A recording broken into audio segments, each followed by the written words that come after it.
What's good? We back in the building. 3kingsboxing.com is in the streets. That's what we do out here, dog. Talk boxing, report boxing. We do it all, man. Of course, I'm joined by my man. It was Bo. Now it's 3K, a.k.a. the Powder Pusher. How you doing today, bro? Yeah. You know what? I'm going to take all that today because I feel so good. I feel so good. Outside of eating oatmeal again. Motherfucker, this nigga just lost. Oh, my God. Let me tell you something, man. I was in a small conversation with somebody, man, and, after the fight and shit. And they was like, hey, man, everything good? I said, yeah, man, everything's straight, man. You know what I'm saying? He said, oh, I sound kind of happy. If y'all know 2K, man, I don't sound like that. No, I'm always angry. That's what people think, right? So he said, hey, you sound kind of happy today, bro. I said, nah, man, just good night of boxing. It's a good night of boxing. You know what I'm saying? Felt like I sit back. I don't drink. I only drink on special occasions. But I have with me right now. My nigga. You know what I'm saying? I have with me right now a glass of cinnamon whiskey, as if I'm getting ready to toast a motherfucker, man. This is bad, Bo. We shouldn't be rooting against fighters, bro. We're not rooting against. It ain't the fighter we're rooting against. It's the bullshit the fighter was doing. Agreed. See, because I got my cigar and this marijuana sitting here. You know? I only drink on special occasions, bro. And they got to be very special occasions. And tonight seems like a very special occasion. I don't know why. I just feel like it's a special occasion. God, man, I'm telling you, man. Shit. Motherfucker lucky, goddammit. I done moved away from the hood. I'd be sitting here with a joint and a line of coke on the table, goddamn. Oh, yeah. Niggas lucky I don't live in out and moved out the hood. Nigga said a line of coke, some speed, nigga. Hell yeah. Shit. Hell nah, man. Ice Cubes today was a good day. Gonna be bumping in my radio today, goddamn. I'm trying to tell you, bro. Let's see who's in these streets with us early today. Of course, my man J Mar, he's early in these Asian streets. What's up? My man Lord Zoe, he said, gang, gang, all up in these streets. My man Andrew McGuire's in these streets. That's what's up. My man the Texan, he said, what's good, 3KB? While he's standing in them Texas streets. That's what's up. My man Second Ezra is always in the building saying, I'm in these streets with T.O. belts around my motherfucking waist. Me too, dog.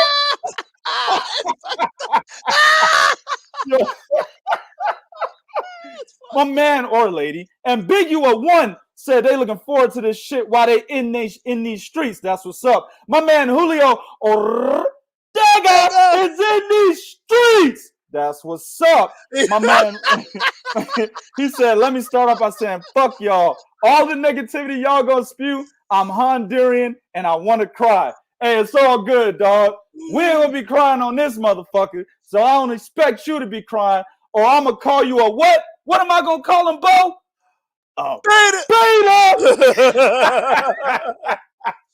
Shout out to my man Julio. Word up, man. Word up. My man Rue Liam, I've never seen you before, but welcome to the show. If you don't know, we get crazy as fuck in here. You know what I'm saying? But he's in these streets. That's what's up. My man Alex Grijalva. Sorry about that. Alex Grijalva Sr. He said, great fight. Kambosis came to win. He said that while he was in these streets. My man Clifford Evans is all up in these streets with the long-ass comments that I'm not going to read at this moment in time. That's what's up. And then, of course, my man J.L. Davis is always in these 3KB streets. That's what's up. Let me read Cliff's comment real quick. He said he lost 10-2. Laugh out loud. He needs a new trainer to be great. He overlooked a damn good fighter, was cocky, rude, and arrogant. He said to take the mic and say he was cheated. Wow, he wanted no bite of that rematch Kambosis offered him. He is not a good fighter at all. No defense, none. He will never be the same. His dad put him in a bad position, and I feel sorry for him. But it's boxing. He will go downhill from there if he don't get another trainer. All right.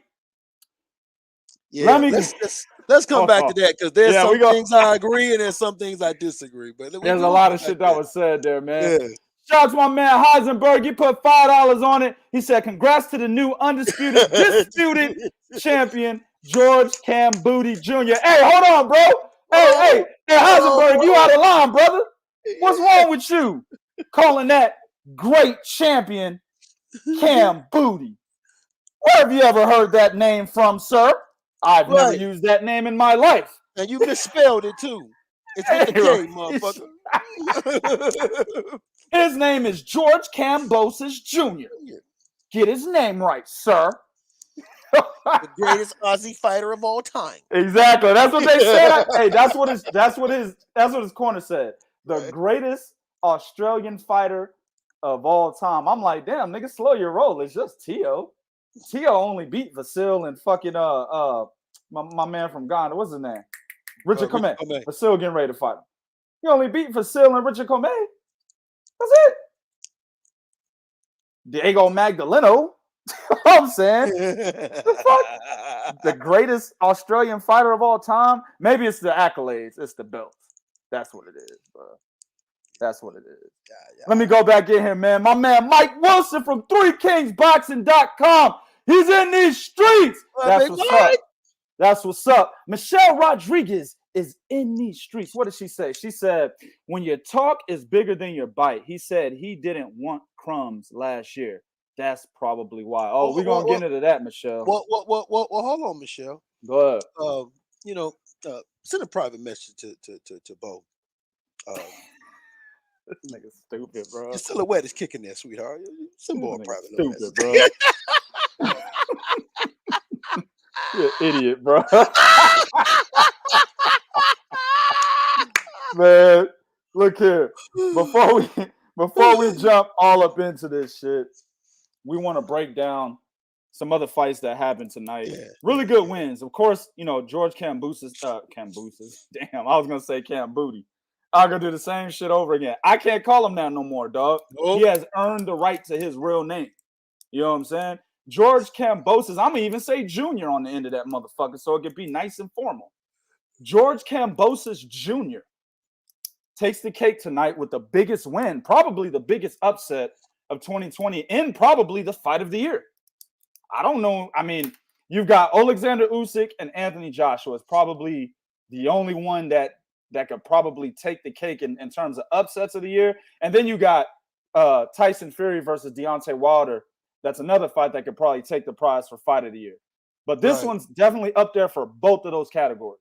You know what I'm saying? It is. So, upset of the year, I think this, to me, because there's a lot of people that felt Usyk could win that fight. Yeah. Nobody saw this right here. Hey, I saw a couple cats say that they was gonna win, that Kambosos is gonna win, but it wasn't in droves like it was Usyk. Like I'm sitting here like Usyk's gonna beat Joshua, and I had been saying that for years before he went to fucking heavyweight, right? So, but Kambosos, no, that was not supposed to happen, right? And we'll get into that, but that takes the cake, right, for tonight. But there's definitely some other fighters out there that got some good wins. Kenichi Ogawa. A lot of people don't remember who Kenichi Ogawa is. You know what I'm saying? Kenichi Ogawa is the guy that actually beat Tevin Farmer before Tevin Farmer became an IBF champion, right? He actually fought Kenichi Ogawa for that belt. Ogawa beat him. It was a controversial decision. Me personally, I didn't think it was that controversial. But other people thought Tevin Farmer won the fight because they probably didn't know who Kenichi Ogawa was, right? But then Kenichi Ogawa fucking popped hot for banned substance and got stripped of the IBF title. Then the title went vacant. Tevin Farmer ends up fighting, what's my guy's name from Australia? Damn, I forgot his name, bro. He fought Dennison. He fought a Evgeny Gradovic. Yeah. Billy Dibb, that's his name. Don't come to me. Give me a second. Yeah. Billy Dibb fights Billy Dibb for the vacant IBF title, and then the rest is history. Champion, I think he had 5 or 6 title defenses against a whole bunch of who the fucks. You know what I'm saying? James Tennyson, Guillaume Frenois, blah, blah, blah, yada, yada, yada. Then he fights Jojo Diaz and loses. Yeah. You know what I'm saying? But Kenichi Ogawa was supposed to be that guy that had the IBF belt and was going to be what Tevin Farmer ended up being, right? If it wasn't for him popping hot for a banned substance, Tevin Farmer would have never gotten the opportunities he got with his own. That wouldn't have happened. Yep, 100% agree. So when I see Kenichi Igawa versus Azinga Fuzao, I see that fight on the docket. I said, oh, man, Kenichi Igawa's a bad motherfucker. I think people forgot about this dude. Yeah, they did. He had been going, what, 2 years? Yeah, 2 years. 2 years. Exactly. So they forgot about him. They forgot about how decent of a fighter he was, right? So they didn't think much when this fight was on the undercard. I heard people say that undercard was trash. This fight right here was a good fight. It was a meaningful fight. You see what I'm saying? And it's a good win for Igawa because he might be fighting Rakhimov next because Rakhimov is number one contender by the IBF. If you don't know who that is, that's the guy that had the draw with Jojo Diaz. Yes. Right? Jojo Diaz got stripped of the IBF title because he was overweight, fought Rakhimov and had a draw, and then moved up to 135. Sure did. So Rakhimov is a good fighter. You could have Rakhimov and Ogawa. He's more than likely going to get mandated. That's an excellent fight coming down the line, right? Also, you got my man Raymond Ford, prospect from Camden, New Jersey, came back after his draw, had a good win, right? Rais Salim was on the undercard of Fulton and Figueroa. Now that was a good fight. It was a good fight. Yeah, it's a good fight. But here's my problem, Bo. Rais Salim ranked number 11 in the WBC and the WBO, and he's number 1 by the WBA, right? After his last win, he was talking a lot of shit. He was out there in these streets. Talking about MJ, talking about Stephen Fulton, talking about how he gonna dominate these motherfuckers if he gets the fight. But then he goes into the fight tonight and lays a motherfucking egg, in my opinion. He laid an egg. I saw sloppiness. I saw the ability not to judge distance. I saw wild swings from mid-range or from the outside coming forward. Nigga, if you fight like that against MJ or Stephen Fulton, you get your ass whooped. You might not get knocked out, but you will lose 120 to 108 fighting like that. Yes, you know what I'm saying? Yes.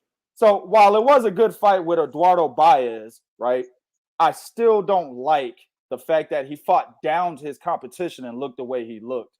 But it was still a good win from him, for him. He stays undefeated. He's going to stay number 1 in the WBA. He's not in the IBF rankings. Maybe this will put him in there. And, of course, he should be moving up in the WBO, WBC, get closer to a fight with Stephen Fulton or MJ. Then, what else we got after that? Is that all our fights? All the meaningful ones? There was, all the meaningful ones because you had Zilly Zhang. Yeah, anyway. Oh, Gary Antonio Russell. Yeah. Gary Antonio Russell. Barely squeaked by Alejandro Santiago. That was a bad one. A lot of people thought he lost, man. Yes. I don't have a problem with him looking like he lost. I don't have a problem. I don't have a problem with people saying that he lost, right? Because he looked like he lost.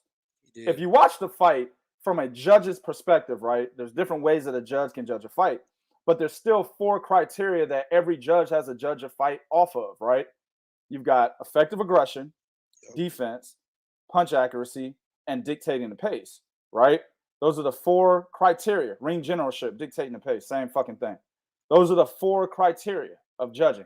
Now, judges may have a different outcome, but the 4 principal criteria, they're supposed to base their scorecards off of that, round by round, right?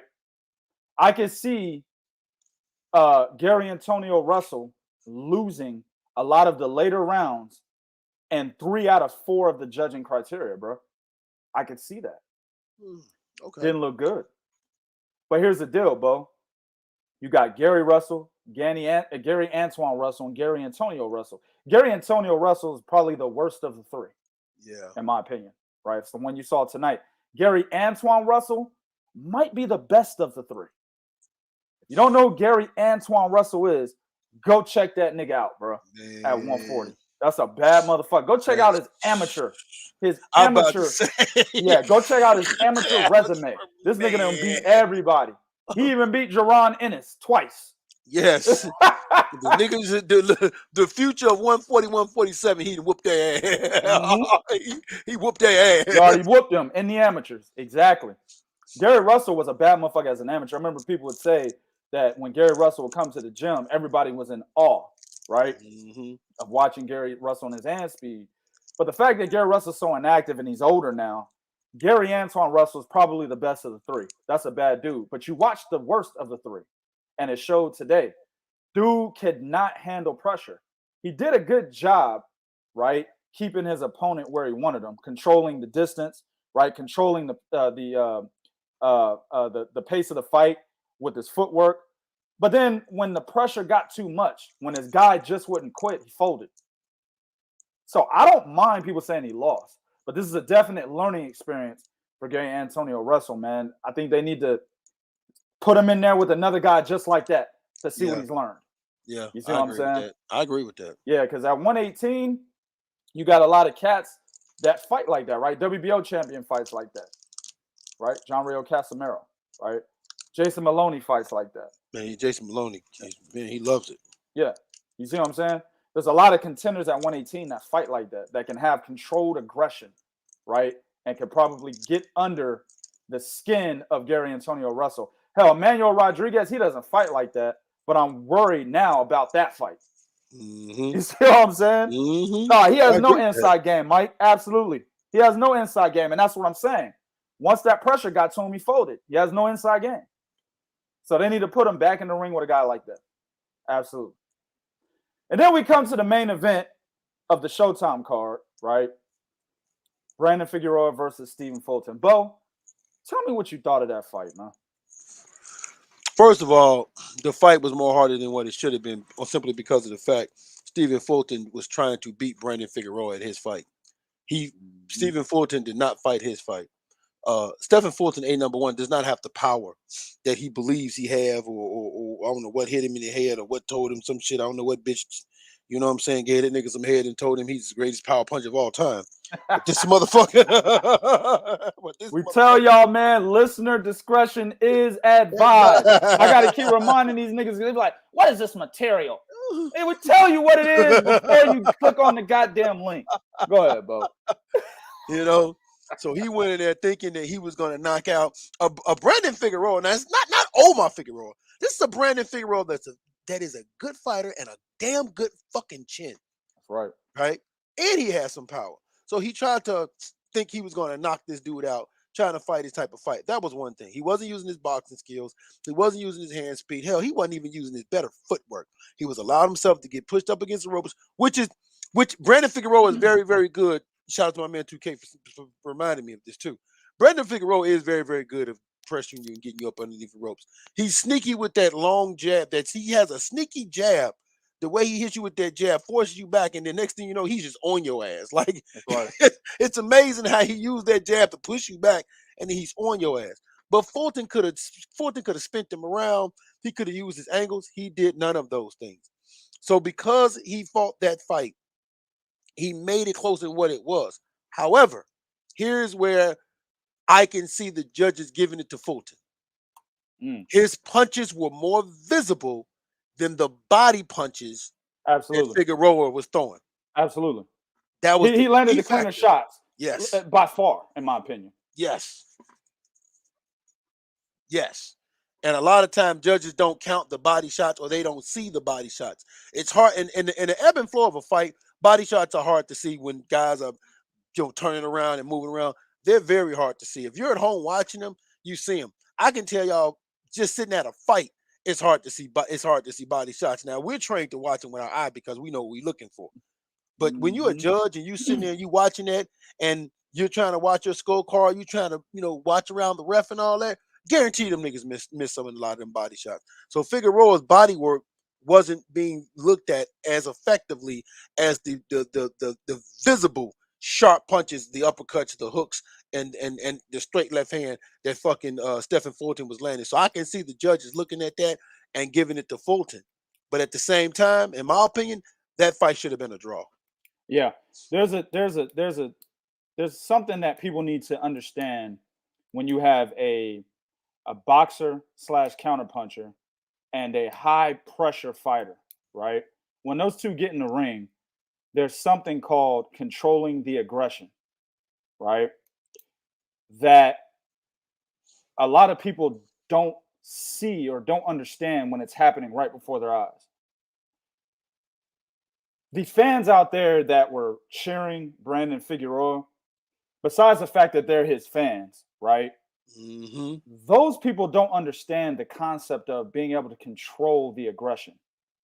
Running in there and just throwing a lot of punches and possibly pushing your the opponent up against the ropes doesn't mean that that person is the most effective of the two fighters. Doesn't mean that, right? What you need to look for in that scenario is what punches are being landed, how good the defense is of the non-aggressive fighter, right? The fighter receiving the aggression, and how good is their punches in between punches? How accurate are they with their punches in between punches? Motherfuckers be like, 2K, what are you talking about? Punches in between punches. Let me tell you. If Brandon Figueroa comes at me with a 4-punch combination, but within that 4-punch combination, I countered this nigga twice with a 3-punch combination of my own, I was more effective. You see what I'm saying? It doesn't even need to be a combination. It could just be me countering him for every other shot that he throws. And you see his face go back, or you see his head go to the side, or you see him back up and have to reset. I was more effective because the shots were cleaner, they were harder, and they did more damage. Me, I'm still standing there, dodging, not moving. I'm still moving. Might hit me here and there, might hit me in the shoulders, might hit me in the elbows. You might hit me, the back of my hand, right? Right. But at the end of the day, those punches aren't doing anything to me. I'm catching those. You see what I'm saying? But I'm countering you in between every shot you throw. I win those exchanges. That part is the part that's missed by a lot of boxing fans because they don't know what they're looking at. You know what I'm saying?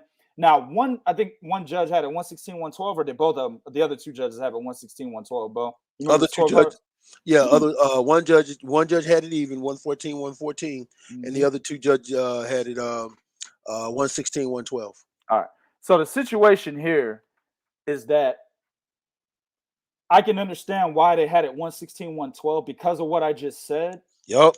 But at the end of the day, absolutely, you still have to give credit to Brandon Figueroa, right? Because he was doing what Sugar Ray Leonard did against Marvin Hagler. What was that, Bo? He was winning the last 10 seconds of the fight. Exactly. He was doing of the rounds. He was doing that. The last critical moments of each round, Brandon Figueroa would turn it on and actually score points in those last critical moments. Moments where Stephen Fulton was actually was slowing down because the end of the round was coming. Brandon Figueroa picked it up. In the beginning of rounds, Stephen Fulton's getting into the mix. Brandon Figueroa is picking it up. So you got to give him credit for that. That's why for me, and I agree with Bo, it was either a draw or a 1-round win for Stephen Fulton. Maybe 2 rounds. 116, 112, I wouldn't have gone that high. Man, I sure wouldn't have gone that. Yeah. I probably would have did 115, 113, something like that. That's probably where I would have stopped. You know what I'm saying? Draw 115, 113 for Stephen Fulton. But either way, it's a good win. The problem I have is at the end of the fight, which is the same problem I'm going to have with Teo when we talk about that shit in a minute, is these fighters, right, not taking their losses in strides. This is, and this goes back to that dumb fuck I had on the show like 2 or 3 videos ago, right? Talking about this is the best era of boxing, right? Amid all the ducking, amid all the niggas trying to salvage their O, whether you blame that on Floyd Mayweather or not, at the end of the day, that's the era we're in, right? People care more about money in their O than they do about chasing legacy. That's what they care about, right? Ducking is at an all-time fucking high. Yes, we have the most undisputed champions. Well, we have the most undisputed champions in the last 2 years, right? That's correct. Women, when I add women and men's boxing, we have the most undisputed champions in the last 2 years. Yes, absolutely. We can thank women's boxing for that. You know what I'm saying? Because they had 3 in like what, a year? Yeah, right. They actually had 3 in 1 year. Yeah. In one whole year, you had Katie Taylor, Jessica McCaskill, and Clarissa Shields. They all won the same year. Right. And had one that was lingering around too. Don't forget about Cecilia. Yeah, right. Yeah. She was lingering around and shit, right? Sure was. So we can thank women's boxing for the uptick in undisputed champions that we've had within the last couple of years, right? Of course, you've got Terrence Crawford, Alexander Usyk, Josh Taylor, Canelo Alvarez. That's going back to 2018, right? To now. But at the end of the day, even though that's happening, that shit gets overshadowed with the fact that we've got some of the most talented fighters of probably the last two eras. We got some talented fucking fighters in this era, but none of them want to fight. No. None of them want to fight each other. 135, right? You got the biggest fight that could be made in boxing. It's not Usyk Fury. It's not Fury Joshua. It's Crawford Spence. And they've been sitting in the same division for 3 fucking years, bro. And still can't get the fight made. Hell, we still don't even know if the fight's going to get made now, even after Crawford beat Porter. Still don't know. Because the nigga talking Keith Thurman. Yeah, he's talking Keith Thurman. Exactly. We still don't fucking know. Right? So, exactly, Chris Boogie said this is the estrogen era. Exactly. Exactly. So, in this era, with all that said, we now have fighters, right? And this has happened in other eras, but it's going to be more prevalent in this era because this era is so bad that we have sore losers the way we do, like Brandon Figueroa and Teofimo Lopez, right? Now, if I'm Stephen Fulton, I turn around and just walk off on this nigga, bro. I'm not gonna talk to him, bro. Talking about I won the fight and all this other shit. You really think you won the fight? Yeah, motherfucker, it was a close fight. I just said it was a close fight. It was a close fight. I won. You could have won. Whatever. Yes, I believe I won. It was close. Yeah. You see what I'm saying? He's like, let's do it again. Stephen Fulton's like, bet, let's do it again. Then when he gets fucking questioned by Jim Gray after Stephen Fulton leaves, oh, I'm moving up. Jim Gray's like, well, then you don't really want the rematch. I do want the rematch, but I'm moving up. And then I could have sworn I seen a tear come out the nigga eye. Yeah, you probably did saw a tear come out that soft ass nigga's eye, man. Mind you, man, this the him and fucking what's that nigga Ryan Garcia be dressing up like fucking Mexican Ken dolls and shit, man. Yo, Nigga be my man was really on some shit, dog. Like he just finished watching Titanic or some shit. Nigga crying, bro. I'm going up. Jim Gray's like, you bitch ass nigga, you just said you wanted to fight. You wanted the rematch. Yep. I do, but he should have just did that. Yeah. Yep. You know what that nigga remind me of, man? And again, that's why we tell y'all, listening discretion advised. Nigga remind me of a bitch who's laying in the bed and you trying to get some pussy. I don't know if I want to do this. Well, hold on, wait a minute. You just told me we was good. I don't know. Well, hold on, wait. What are you doing? Man, it makes no sense, right? No, it don't, man. Look, and then so this dude says, "You're really gonna talk shit about Figueroa when the fight was so close?" Yeah, we are. We talking shit about his behavior after the fight, man. Yeah, his behavior. Yeah, his behavior after the fight was some bullshit, man. How he acted after the fight, bro. Do you not understand that? Exactly. I know this is I remember this nigga. This is El Dildo Cruz. I remember him. Oh, remember El Dildo? We killed this nigga years ago, like 2-3 years.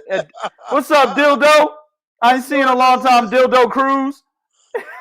What's going on, man? These niggas be coming out of nowhere, bro. Dildo, where you been at, bro? You still around? What's up, fam? Oh man, my bad, man. Let me leave you alone, Dildo. I know you're a whack ass nigga, man. My bad, bro. We're talking about his fucking behavior, bro. It doesn't matter. What we're talking about is in conjunction to how bad this era is today.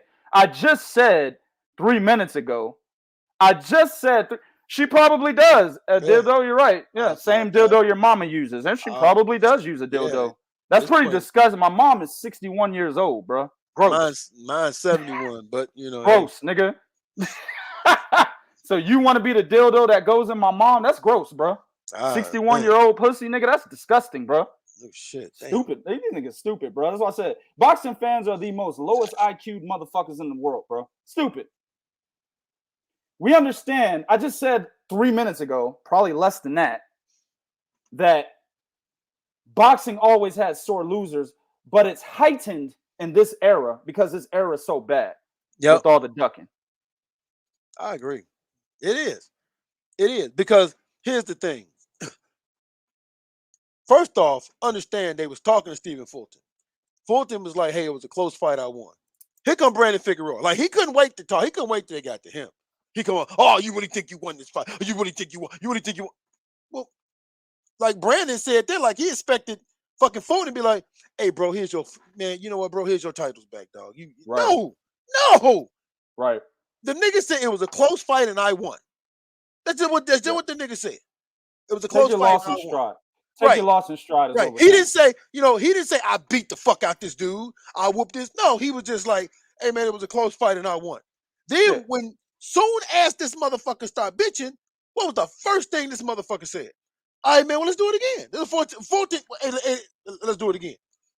So Fulton's like, all right, man, listen, if you feel that way, I'll rematch you. This nigga still wasn't happy. He still wasn't happy. He was like a little bitch. Nigga still wasn't happy. So basically, the gentleman here was Stephen Fulton, right? The gentleman here was Stephen Fulton. They killing you in here, dildo. Just stop talking, man. They killing you in here, bro. Cass is killing you right now, man. Stop, bro. Just stop talking, man. Shut the fuck up, man. They killing you, dildo. Stop, bro. Damn the irony. My man, it's ridiculous, bro. Mike be killing motherfuckers. So what was that he said about toe ass? This motherfucker didn't know the difference between 2 days and a week. Right. We tip our hats off to the fight. Absolutely. I'm pretty sure I said it was a good fight. If I didn't, then let me reiterate. It was a great fight. But I don't like the behavior of fighters of today. Same thing with Teofimo Lopez and George Kambosos. It was an excellent fight, but what Teofimo Lopez did was ridiculous, and he should be chastised for it. Absolutely. He should be excoriated. Hey, dildo, you know what excoriate means? Hey, dog, how are we cheerleaders and we're dogging somebody? Cheerleaders don't dog. They actually praise, right? They overly praise somebody. That's what a cheerleader does. You don't even know the definition of a cheerleader.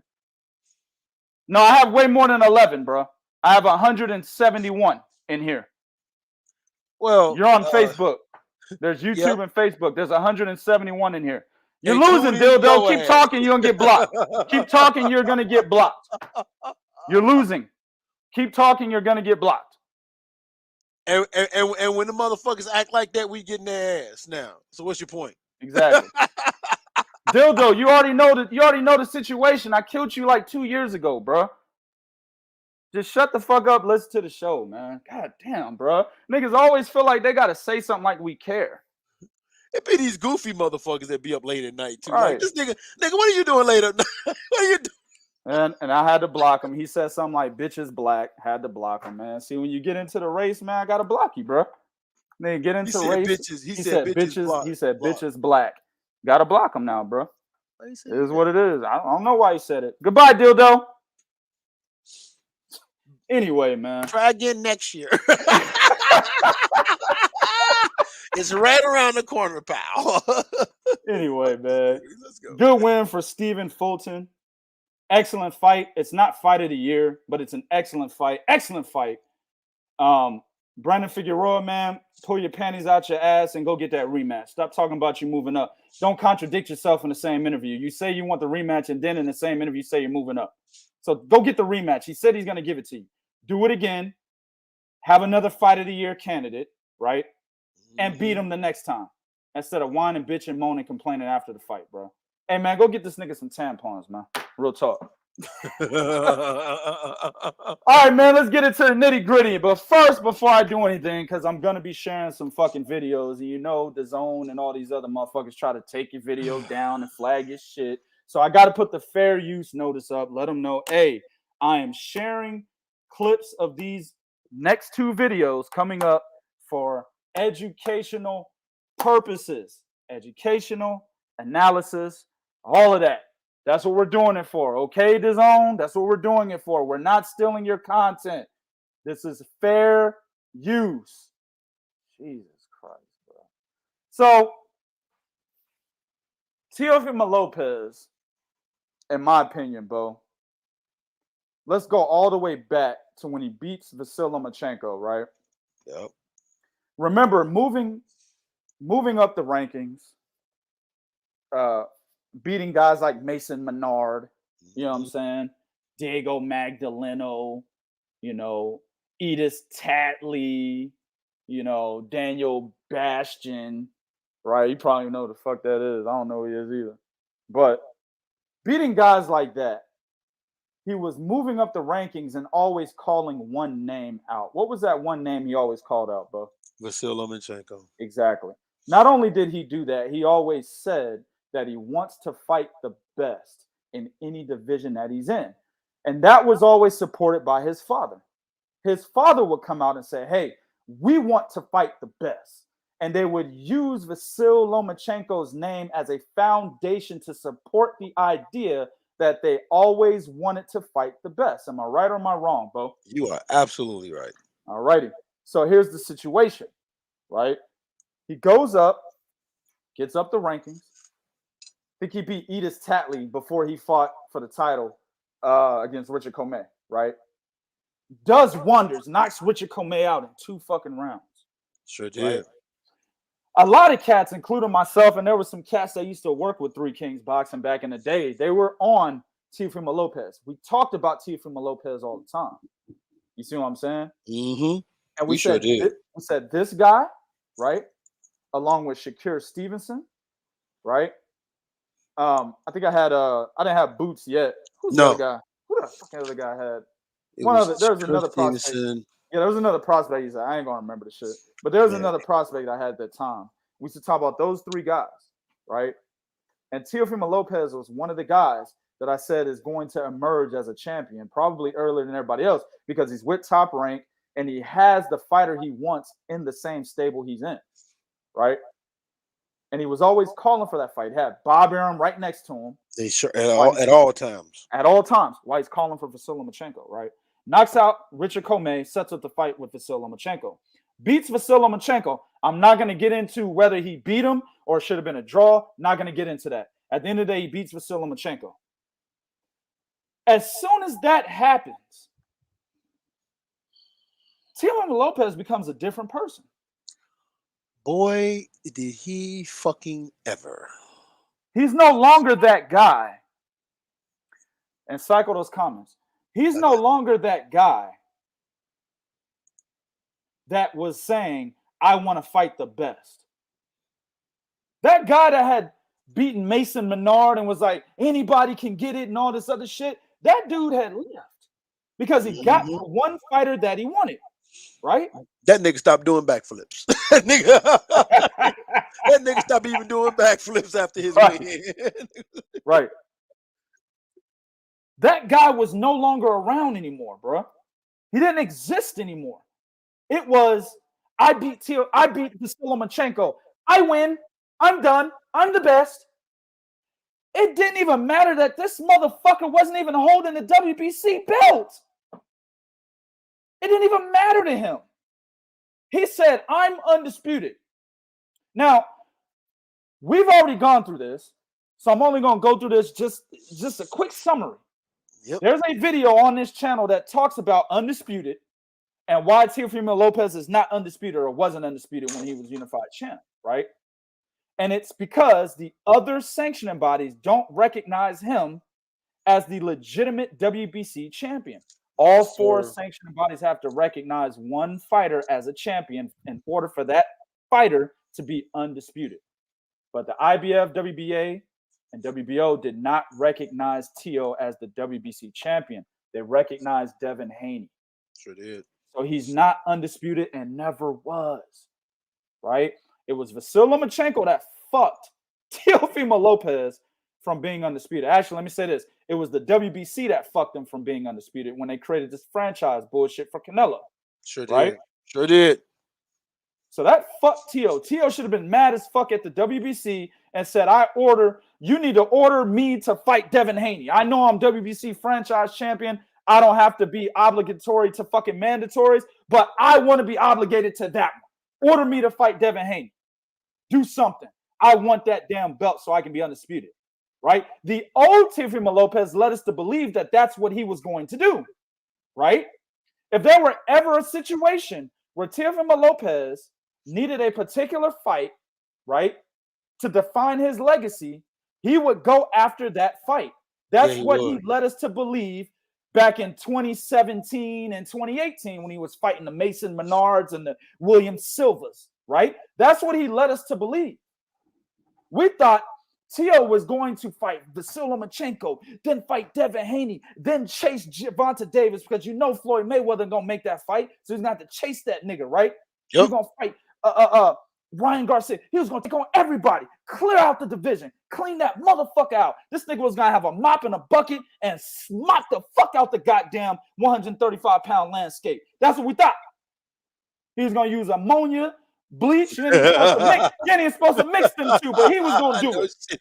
Mr. Clean, Pine Saw, he was exactly. gonna that nigga was gonna do some shit. Just completely clean up 135, right? That's what he led us to believe. I'm not saying that that's what he was going to do. I'm saying that's what he led us to believe he was that kind of fighter. AKA, what do I always say? The fighter's mentality. We thought he had that. But what happens to a lot of fighters out there when they get the big win, and I'm fucking hoping this doesn't happen to George Kambosos, when they get the big win and they get all the fame, right? And the bitches are screaming your name, Tio, oh Tio. Nigga, stop. Nigga, stop. Right? I know he got a wife, but niggas, we still like that shit. Even though we got wives, nigga, we still like that. You know what I'm saying? Hey, man, I don't know what you talking about. Shut up, nigga. I was a married man. I was the most. Go ahead, continue. That's my point. We still like that shit. So he's getting all the attention, all the fame, right? He forgot what the fighter's mentality was. So when it came to Devin Haney, it didn't fucking matter, right? Oh, he's an email. He started listening to fans. Oh, yeah, yep. He started taking what fans say about particular. Oh, he's an email champion. He's in recess. We're talking recess. Right.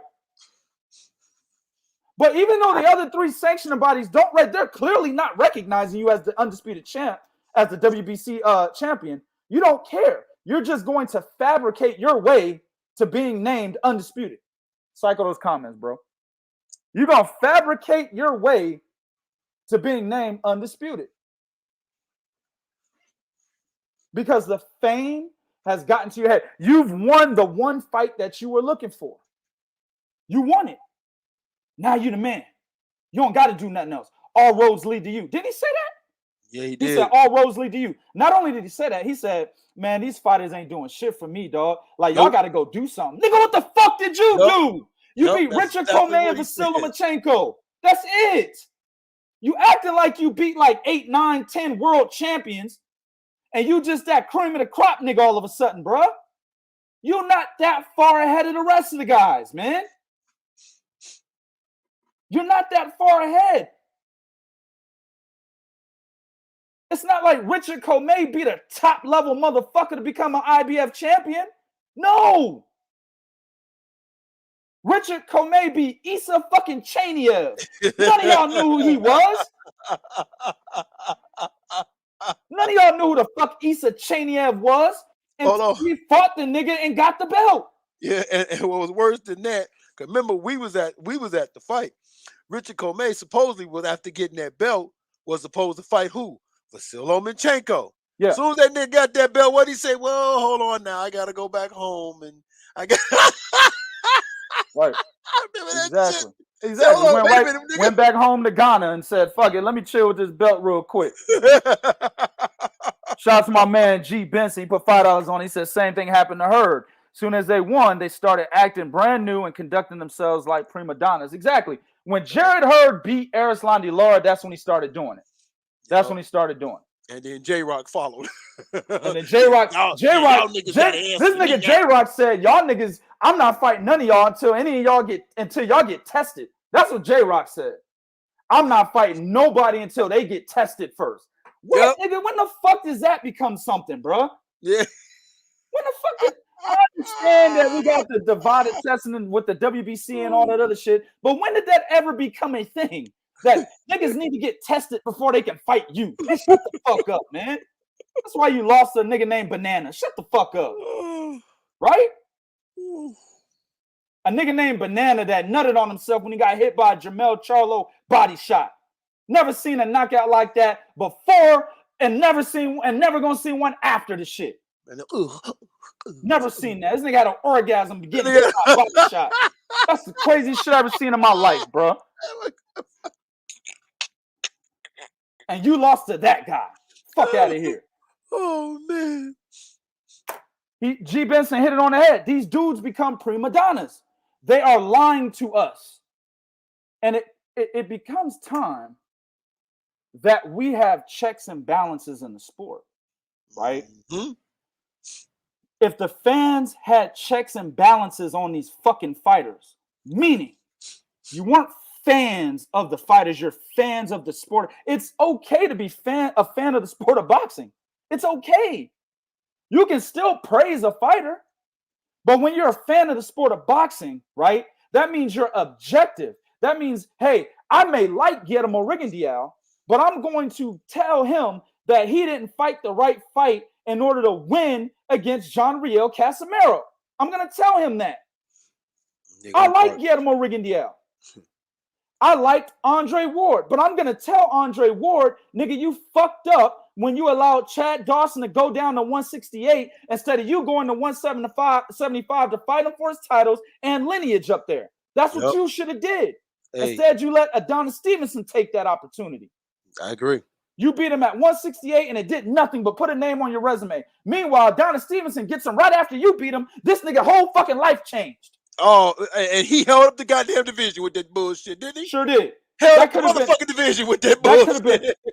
That could have been Andre Ward if he would have played his cards right and said, nah, we're not going to have it at 168. I'm going to your division. Right? That's what being objective means. We need these checks and balances in boxing on these fighters so that they understand that us, the fans, they not getting none of our fucking money until they give us the fights we want. Because we run boxing. They don't. The promoters don't run boxing. The networks don't run boxing. The fighters don't run boxing. The fans run boxing. If a fighter fights another fighter in a ring with no fans and no paying customers, they get no money. So the fans run boxing. So as fans, we need to have checks and balances. And it starts with being an objective fan. Mm-hmm. But you know what, Bo? We ain't got that, man. Sometimes. Niggas too soft, man. But sometimes,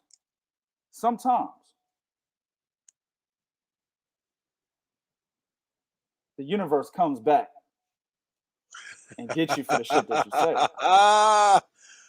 say. Put something out there. You put something out there, it always seems to find a way right back to you guys. Exactly. Karma's a bitch, ain't it? Yeah, and sometimes she has a name. Exactly. Hell yeah. Sometimes that happens, but we shouldn't have to rely on that. I agree with that. George Kambosos fought an excellent fight. He didn't fight the perfect fight. And we're going to tell you why here in a minute. He didn't fight the perfect fight. He fought an excellent fight, right? George Kambosos came in there, and this is what I told you guys about Daniel Jacobs versus Gennady Golovkin, right? I told you guys way back when Daniel Jacobs lost to Gennady Golovkin, I said I thought Jacobs won. One of the big things that I said to support my statement was that you saw a different Daniel Jacobs in the fight with Gennady Golovkin because he understood that he had to take it up a notch in order to get a win that everyone thought he couldn't get. The majority of the boxing world said Daniel Jacobs cannot beat Gennady Golovkin. Hell, on top of that, the majority of the boxing world said that Daniel Jacobs will get knocked out by Gennady Golovkin. Hell, did. I said, and I'm not afraid to say I get shit wrong. Doesn't happen very often. So I'll say it. I said Daniel Jacobs was going to get knocked out within 4. I think he got knocked down in the 4th round, but he survived. Right? I said he would get knocked out within 4.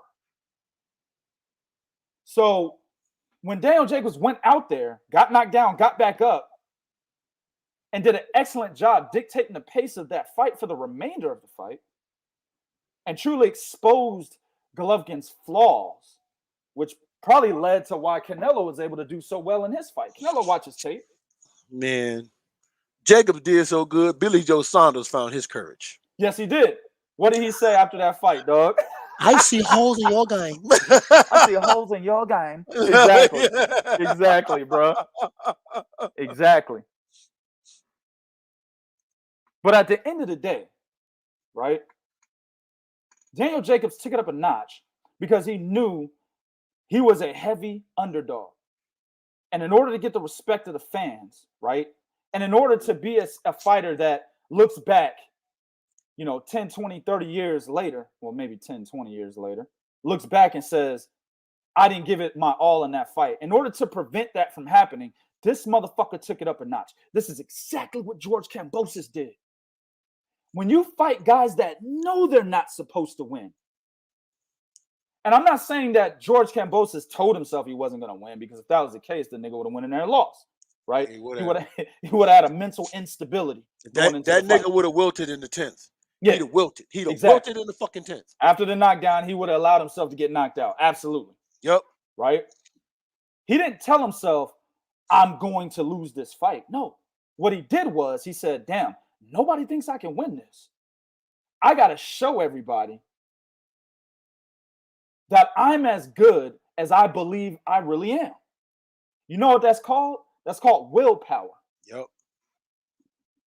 Willpower is a bad motherfucker. If you could be the most non-athletic dude in boxing, but if you have willpower, it can allow you to make your opponent, who's way more skilled than you, look bad. Perfect example, Emmanuel Augustus. Emmanuel Augustus that nigga had zero skill, bro. He was unorthodox as fuck. And he believed that his style, that drunken man shit, right?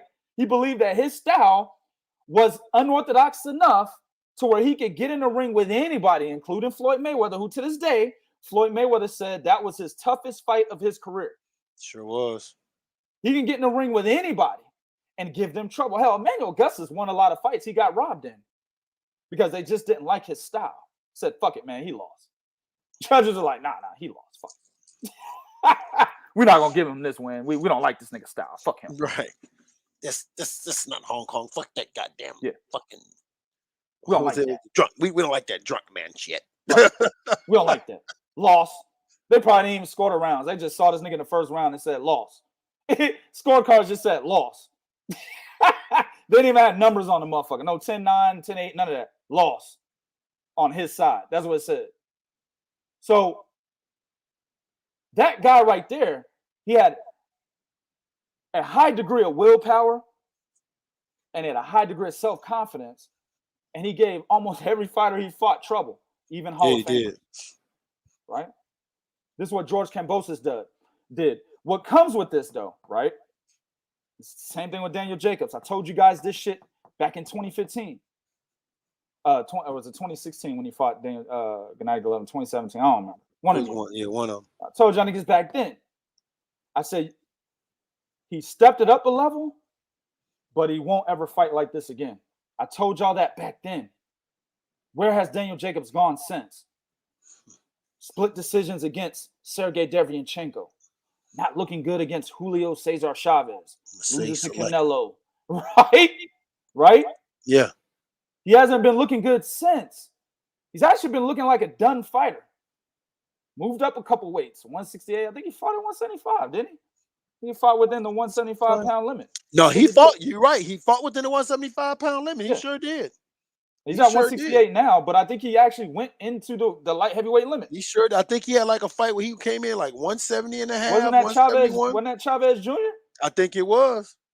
So this motherfucker don't even know where he want to be.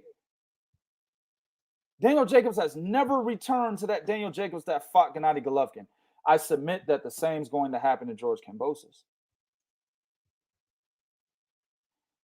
Don't look at this fight and believe, and this is an excellent win. I'm not taking anything away from George Kambosos. But don't look at this fight and believe that George Kambosos, right, is going to beat Devin Haney, Vasyl Lomachenko, right? Gervonta Davis, I don't even think he beats Jojo Diaz. What this fight was is it was a perfect storm of a guy that had all the motivation in the world, just had a kid, and I think you said his grandfather died, right? Grandfather passed away. Yep. All the motivation in the world by that. All the motivation in the world by everyone writing him off. Hell, everybody on DAZN, they were asking people on DAZN, hey, man, you think George Kambosos can pull the upset? Everyone, they asked. Nah, man. Almost did a little smirk with it. Nah, bro. Hold on. Nah. They took it a step further on DAZN. Yeah. On DAZN, they were saying Teofimo Lopez has George Kambosos. But the future for Teofimo Lopez, we want to see Devin Haney. Isn't that fucked up? Yeah, that's what they were doing with that nigga, man. Just basically started talking about a whole nother fight and just dismissing George Kambosos before that fight. Absolutely. Right? So at the end of the day, don't look at this fight and say he's going to beat all these top level lightweights. This was, like I said, this was the perfect storm of the most motivation that he could have versus a guy, in my opinion, that let all the fame, all the attention get to his head after he beat Vasyl Lomachenko, the one fight that he really wanted, the one fighter that he dreamed about. And he actually won it. He actually beat him. He did exactly what he told everybody he was going to do ever since he was a prospect. Right? All that shit exploded his motherfucking head. Dude was looking like a fathead poster, bro. He was looking like fucking Brain from Pinky and the Brain. You know what I'm saying? That's how big his fucking head was. Nigga looking like Wayne head. Remember that shit? You should. Head was like Wayne head, bro. And his shit just got deflated. This is the perfect storm. And this is exactly what I tell you guys. Boxing is 95% mental. I say this all the fucking time. Boxing is 95% mental. All right? 95% mental, meaning if you go into a fight and you're not mentally prepared, you will lose to a fighter that you probably should have washed. Yep. Look at the first 6 rounds of Vasyl Lomachenko versus Teo and compare them to the first 6 rounds of Teo versus George Kambosos. It is Same night fight. and fucking day. Sure is. Now, I was just going to say that Teofimo Lopez was Lomachenko and George Kambosos was Teo. Yeah. Hey, the Pope, what's his name? The Pope Jedi. He said, I'm going to get back to Heisenberg in a minute. He said, nah, we just follow every fighter that in the division. You Americans only follow mainstream fighters, so you know nothing about Kambosos or his career. Straight facts. Hey, the Pope Jedi, we interviewed Kambosos and we interviewed, what's the other guy's name that was at junior middleweight? Lost to Peter Quillen. Michael Zarafa. Michael Zarafa. And Jacob NG. And Jacob NG. And Light, David Light. Jerome Pampalone. Jerome Pampalone. You know these names? The Pope Jedi, we're American. Right. We're naming off Australian fighters that we interviewed. Do you know those names? If you do, then don't make comments like that in here again. You don't know what the fuck you're talking about. Not to us anyway. Yeah, not to us, bro. We know these guys. Talk to somebody else. We interviewed Michael Zarafa a few times before he lost to Kell Brook. Sure did. Sure did. Shout out to my man Heisenberg, put $2 on. He said Ryan is over his issues and wants Kambosos next. Nah, man. Ryan got to work his way back in. I'm sorry. Nah. Kambosos is Devin Haney. Because George Kambosos said, if I beat Teofimo Lopez. If I beat Teofimo Lopez, I'm fighting Devin Haney. That's what he said. That's what he said. So Devin Haney, he gets the George Kambosos. Ryan Garcia, sit your punk ass down somewhere, man, and fake mental illness. Do that. Matter of fact, go fight Javier Fortuna, motherfucker. That's who you were supposed to fight. That's who you were supposed to fight. You were supposed to fight. Well, actually, if you really want to be real about it, nigga, go fight Jorge Linares. That's who you originally was supposed to fight when you ran out on that motherfucker. Yep. Exactly. Wacky Movie Clip said Kambosos backed up all his talk. He mentioned the Haney fight in the post-fight interview. Absolutely. Yeah, he did. Kambosos backed up all his talk and embarrassed Teofimo Lopez in front of all his motherfucking fans. Sure did. He sure did. No, embarrassed him in front of all his fucking fans. He sure did. He did. And listen, understand something. He didn't just beat Teofimo Lopez. He beat him the fuck up. Easily. Yes. In my opinion. And Yes. niggas are going to be like, easily? Let me tell you something, man. Let me tell you why I say easily. Man. Because from rounds 4 to 8, including round 1, so we can go from round 1 to 8 and take 2 rounds off, George Kambosos cruised. It wasn't until the championship rounds where he had trouble in round 9 and 10, right? And he lost rounds, in my opinion, he lost rounds 2 and 3. Mm-hmm. But then from 4 to fucking 9 or 4 to 8, he cruised. Didn't have trouble again until round 9 and 10. And then mustered up, right? He conjured up the toughness and the durability, the resilience to take rounds 11 and 12. After being knocked down in round 10.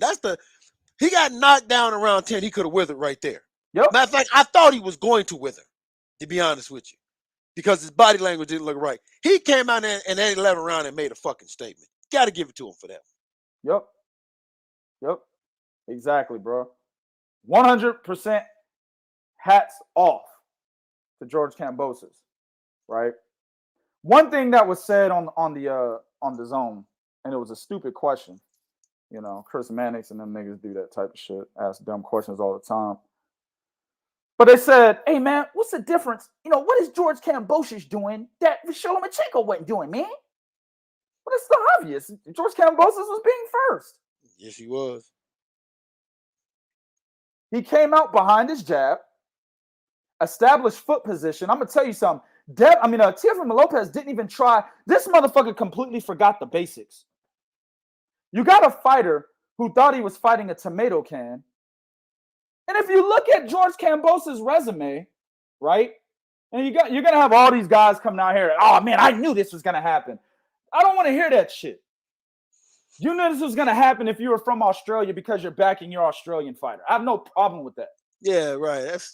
We don't. I have no problem with you backing Aussie fighters if you're from Australia. I have no problem with you backing Kiwi fighters like Junior Fa and Joseph Parker if you're from New Zealand. I have no problem with that. I have no problem with you backing Mexican fighters if you're from Mexico. I have no problem with you backing Filipino fighters if you're from Filipino, Japanese fighters if you're from Japan, Chinese fighters if you're from China. They don't really got nobody but Zili Zhang, but whatever. I don't care. That's fine, right? But at the end of the day, you can't tell me that you broke down styles.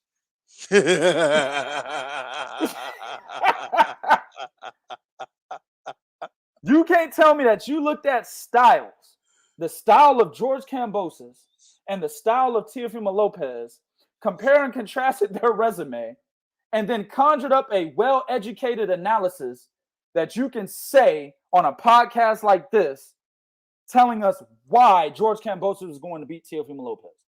No, you did not. You didn't do that. I don't believe you. I don't believe you.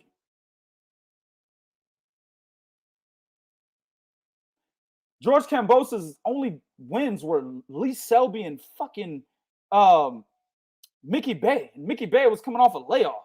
Both of them were split decisions. I actually thought Lee Selby won that fight.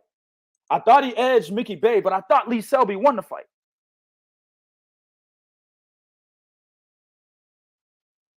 So what happened here, in my opinion, And George Kambosos, like I said earlier, he didn't fight the perfect fight. And Bo, you about to break this fight down.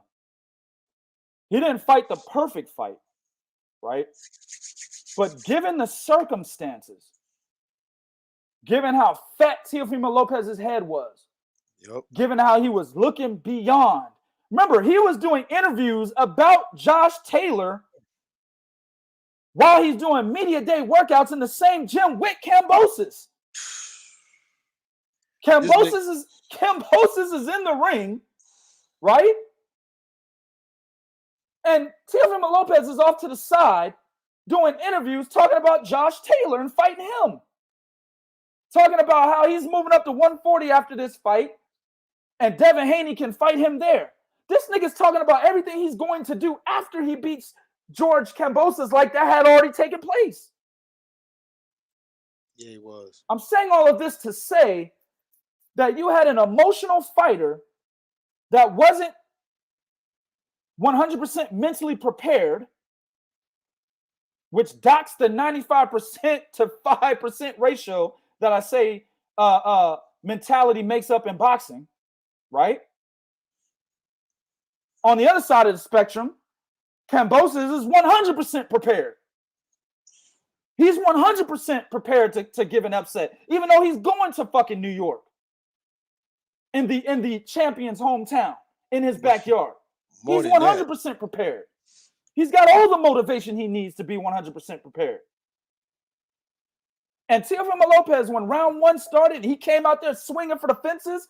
He gave that guy every single opportunity to show why being 100% prepared is going to pay off. That's how he knocked him down in the first round. Man, that was an overhand right you could see coming a mile of fucking way, dog. Matter of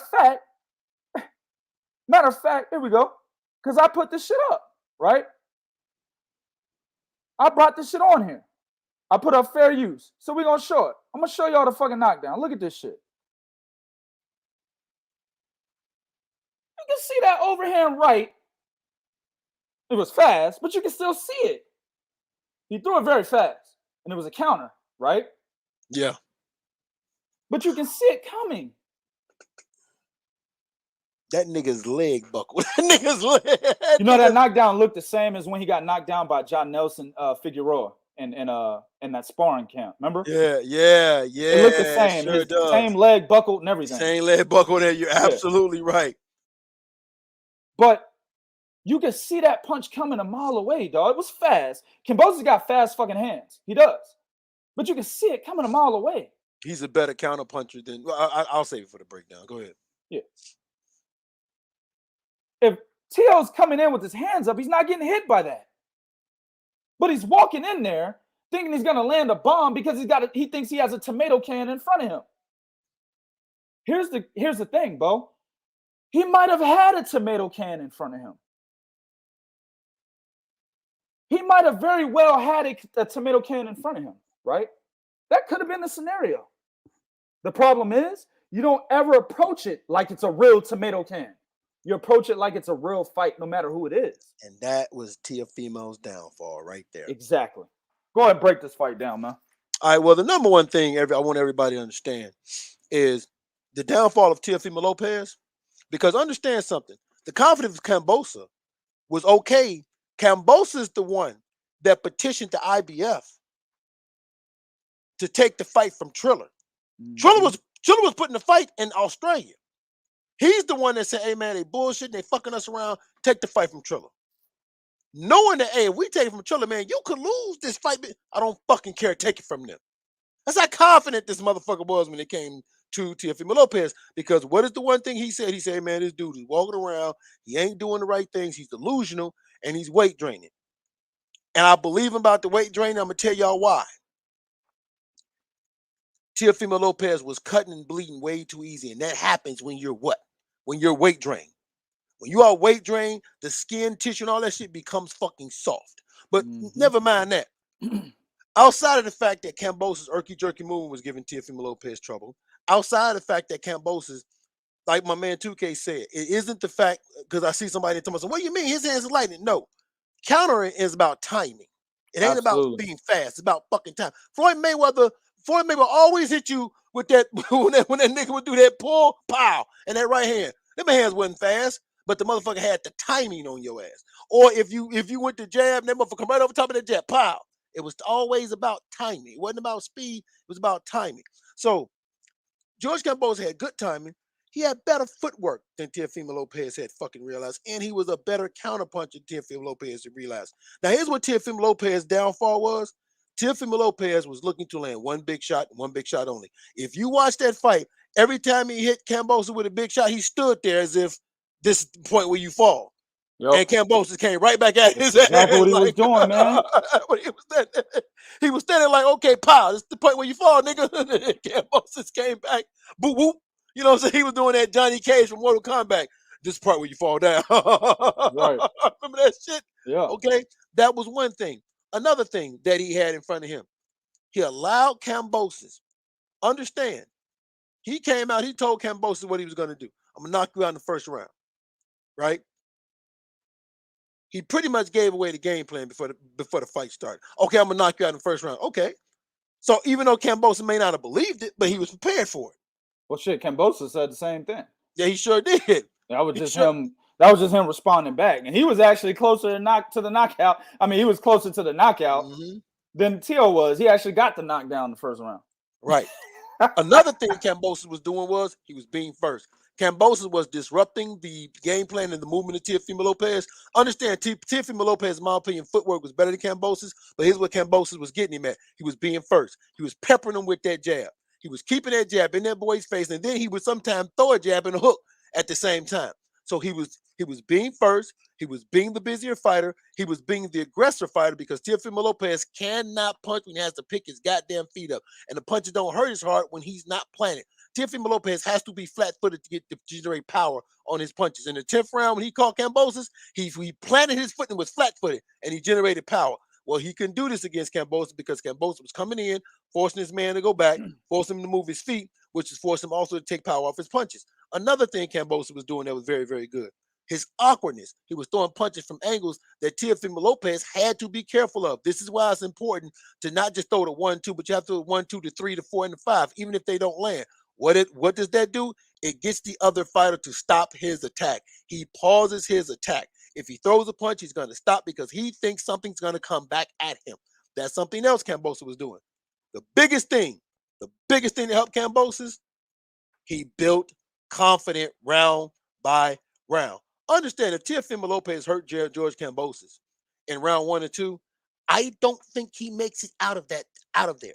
I truly don't think he makes it out of there. He may have withered, but because he made all the way to round 10, his confidence was already fucking. He's looking at Teofimo Lopez bleeding. He's looking at his nose. He's looking at his eyes swelling up. He's looking at the body language. He's like, okay, if I overcome this, I'm gonna fuck this dude up. He even said that. Didn't he say if I get past round 3, he said if I get past round 3, it's gonna be his fight. He said something to that effect. He sure did. I mean, all of those things, man. Like, and I'm not to cut you off, but all of those fucking things, bro. He's got this points to him having so much motivation before the fight, and he literally did exactly what he said he was going to do, minus knocking him out in the first round. Yep. And number one thing George Kambosos did, he never let anything outside of fighting Teofimo Lopez fucking distract him. Teofimo Lopez was not in this fight. Let me tell y'all something, man. The worst thing for any fighter, right, after coming off the biggest win of your career, you ask any fighter coming off of the biggest win of your career, the hardest thing to do is to maintain that fucking motivation. Because understand, once Teofimo Lopez beat Vasyl Lomachenko, in his mind and in the mind of everybody else, this motherfucker was king. There was nothing more for him to fucking do. So his hunger was not there like it would have been for everybody else. Remember what he said? Hey, man, what did he say? Hey, man, Vasyl Lomachenko beats all these dudes. So these dudes ain't doing shit because they're not fighting my leftovers. So fuck them. This is what he said. These niggas ain't fighting my leftovers, so fuck them. He's chasing down Eddie Hearns, talking about some, hey, man, give me 10 million. Fuck it, I'll fight Devin Haney. He's doing interviews and shit. He's doing everything that he's supposed to do outside of focusing on Kambosis. Kambosis told you, hey man, I was motivated for this fight. I had a baby I hadn't seen. My grandfather died. I had buried my grandfather. So he had all this extra motivation on top of the fact he was feeling what? Disrespected. You cannot motivate a motherfucker more than to fucking disrespect this man. See? So he was motivated. He felt disrespected. And he also felt like, you know what? I ain't supposed to be here any fucking way. I got nothing to lose. If I make it past 3 rounds, like you said, if I make it past, it's my fight. But if I make it past 3 rounds, that's on him. He has to. And what I tell y'all, I say, hey, if Teofimo Lopez go 12 rounds with Kambosos, he ought to be ashamed of himself. Remember I said that shit on the show? I said, if that nigga go 12 rounds, he ought to be ashamed of his goddamn self. And he should. And this is the reason why it is very important, guys. When you watch fighters, you gotta break certain things down. I don't believe Teofimo Lopez. Look how big Teofimo Lopez looked. I don't believe Teofimo Lopez trained properly. He rehydrated way. I would love to see what that scale was. I guarantee that nigga rehydrated too high. He thought he was gonna run this boy over, knock him down. He kept telling motherfuckers, bet your money. Hell, even before they talked to him before the fight came out, he said, hey, everybody get ready. This is gonna be an early night. This is what he said in the back with the headphones on and shit. Everybody get ready. It's gonna be an early motherfucking night. So at the end of the day, man, Teofimo Lopez was not focused on this fight. So, but George, go ahead. Technically, bro, what do you see? What did you see in the fight? Technically, from a technical standpoint, I saw Teofimo Lopez that wasn't letting his hands go, that wasn't using his footwork, that wasn't even using the ring. He was trying to be something he's not. Teofimo Lopez is a good counterpuncher. He wasn't looking to counterpunch. He was looking to be the aggressor and going for the knockout. You can't go for the knockout. He was basically counting on his power to help him win that fight. And that was very amateurish for him to even think his power was the only thing he needed. He had way more ability that he could use in that fight that he did not think to use because he just was looking to knock Kambosos out and move on. Yeah, I mean, I was gonna mention it, and I probably went off on a tangent or something else, but some of the basics that require Teofimo Lopez to exact his style to its optimum level, he didn't even have it, like foot positioning for a guy that's a boxer puncher. That's huge. Like Terrence Crawford, for example, foot positioning for Terrence Crawford is huge. You know what I'm saying? And that's why Terrence Crawford's a switch hitter, so that he can get the upper hand and foot positioning, you know, whether he's orthodox or southpaw, and he keeps his opponent guessing and allows him to establish foot positioning, right? Yep. A lot easier. Boxer punchers, that is a big thing. For boxers who use the ring, like, for example, Erislandy Lara, not so much of a big thing. More so for them, it's footwork in general, right? Trying to utilize the ring to elude shots and, you know, get in there, throw a couple combinations, get in, get out. Counterpunch when they come in too recklessly and then get out, right? But a guy like Teo, who's a boxer puncher, he needs to establish foot positioning. This motherfucker never established that, bro. No, he didn't. I don't even think he even looked for it, bro. Man, I knew Teofimo Lopez was in trouble when the nigga tried to switch southpaw. I saw this nigga's in trouble. I said, this nigga's in trouble. He's in trouble. When he did that, I said, oh, this nigga's in trouble. Yeah, that's a good point. That's a good point. I just, at the end of the day, bro, to me personally, this fight was more about Teofimo Lopez overlooking George Kambosos and George Kambosos understanding that this is the fight of his life and doing what he needed to do to stay mentally prepared, right, in order to get the job done. Boxing's 95% mental, and if you're not there, you will lose fights you're supposed to win. Teofimo Lopez was supposed to win this fight, right? And he did everything wrong. Not until the championship rounds, really, right, did he actually start doing things right, but then fucking fucked up again in the 11th to 12th round. So congratulations to George Kambosos, 100% unified champ, right? However, I've seen some comments in here of people saying that he beats Devin Haney, he beats Tank, he beats Ryan Garcia. Listen,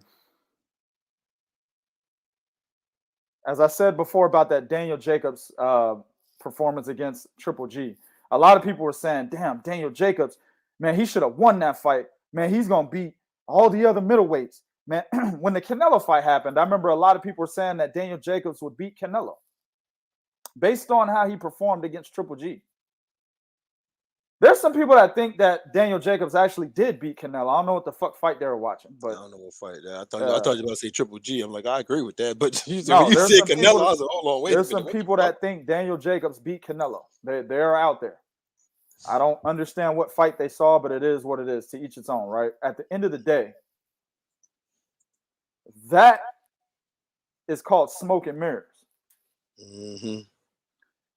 And in this situation, it's extreme smoke and mirrors because Teofimo Lopez was a mentally damaged fighter, bro, by his own doing.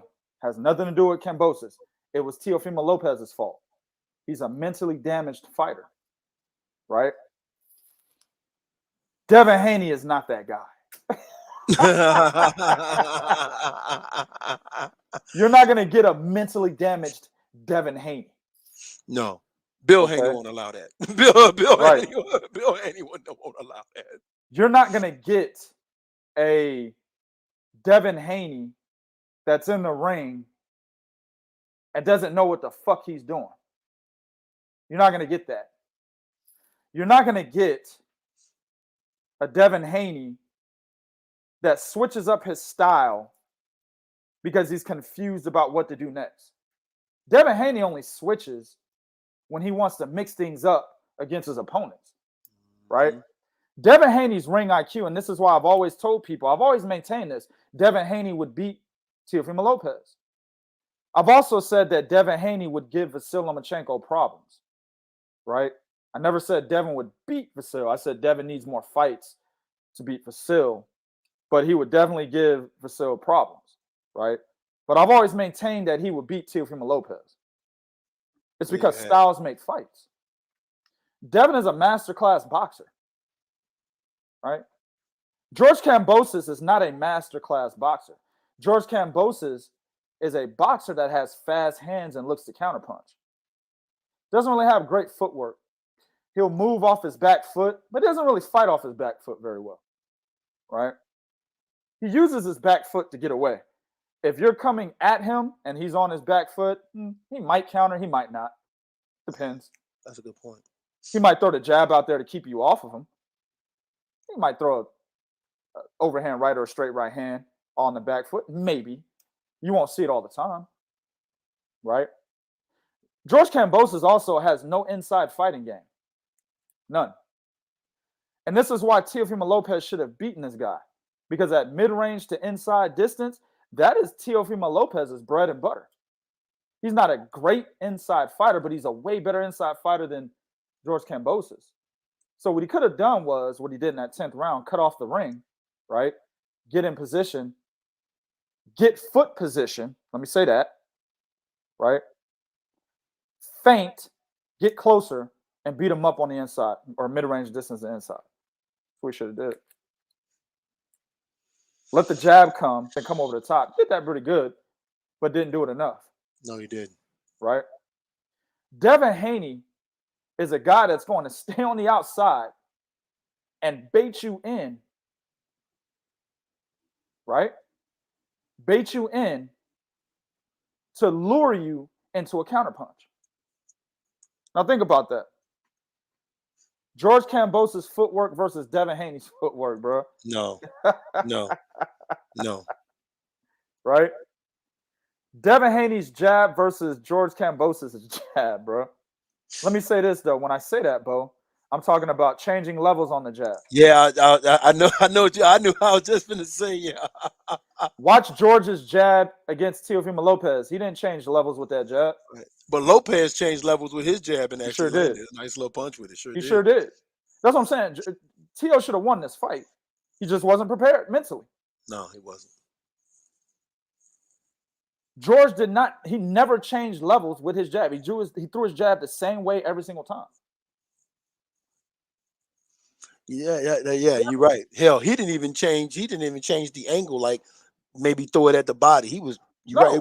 It was one level all the time. It was one level all the time. Devin Haney is probably the best at changing levels with his jab at lightweight. I'm thinking. You know what? Yeah. Yeah. So you're gonna have Devin on the outside, and coming in at mid-range distance when he wants to land a power punch, right? Like he was doing to Jorge Linares. But that could be his downfall because that's how he got clipped by Jorge Linares and got hurt, right? But I digress. He will do that. But mostly he's going to be on the outside working his jab.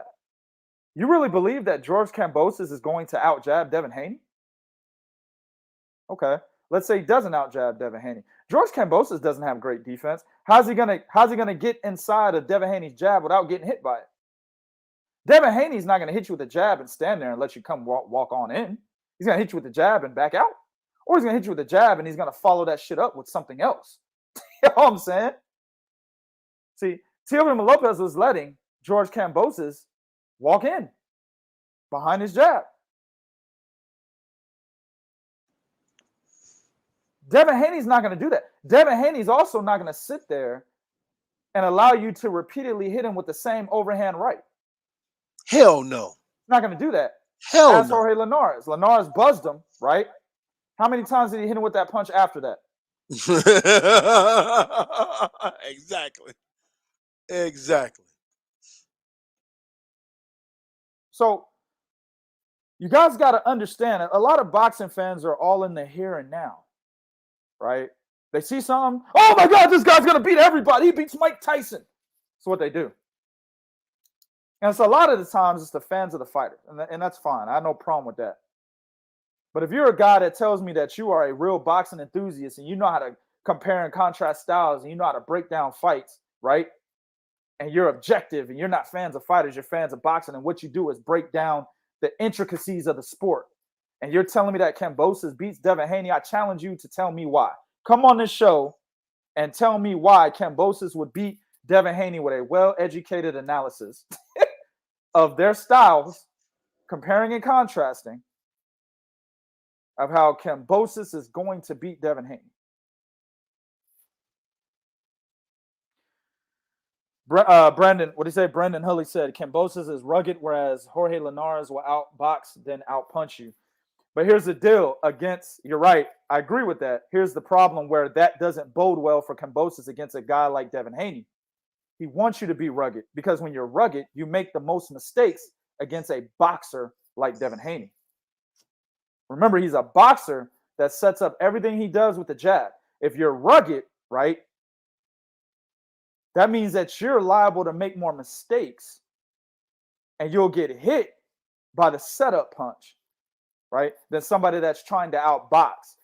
Here's the deal with Jorge Linares and why he got beat by Devin Haney the way he did. Jorge Linares' feet are connected to the goddamn canvas. That's why. Jorge Linares is another guy with very fast hands. Hell, honestly, that's a toss-up. Who has faster hands, Jorge Linares or George Kambosis? That's a toss-up. That's a toss-up. But I know who had faster hands between Jorge Linares and Devin Haney. Devin Haney did. He beat him to the punch every single time. Every single time. And got out. Beat him to the punch, yeah, and got out. Exactly. The only time he actually got hit was when he stayed in.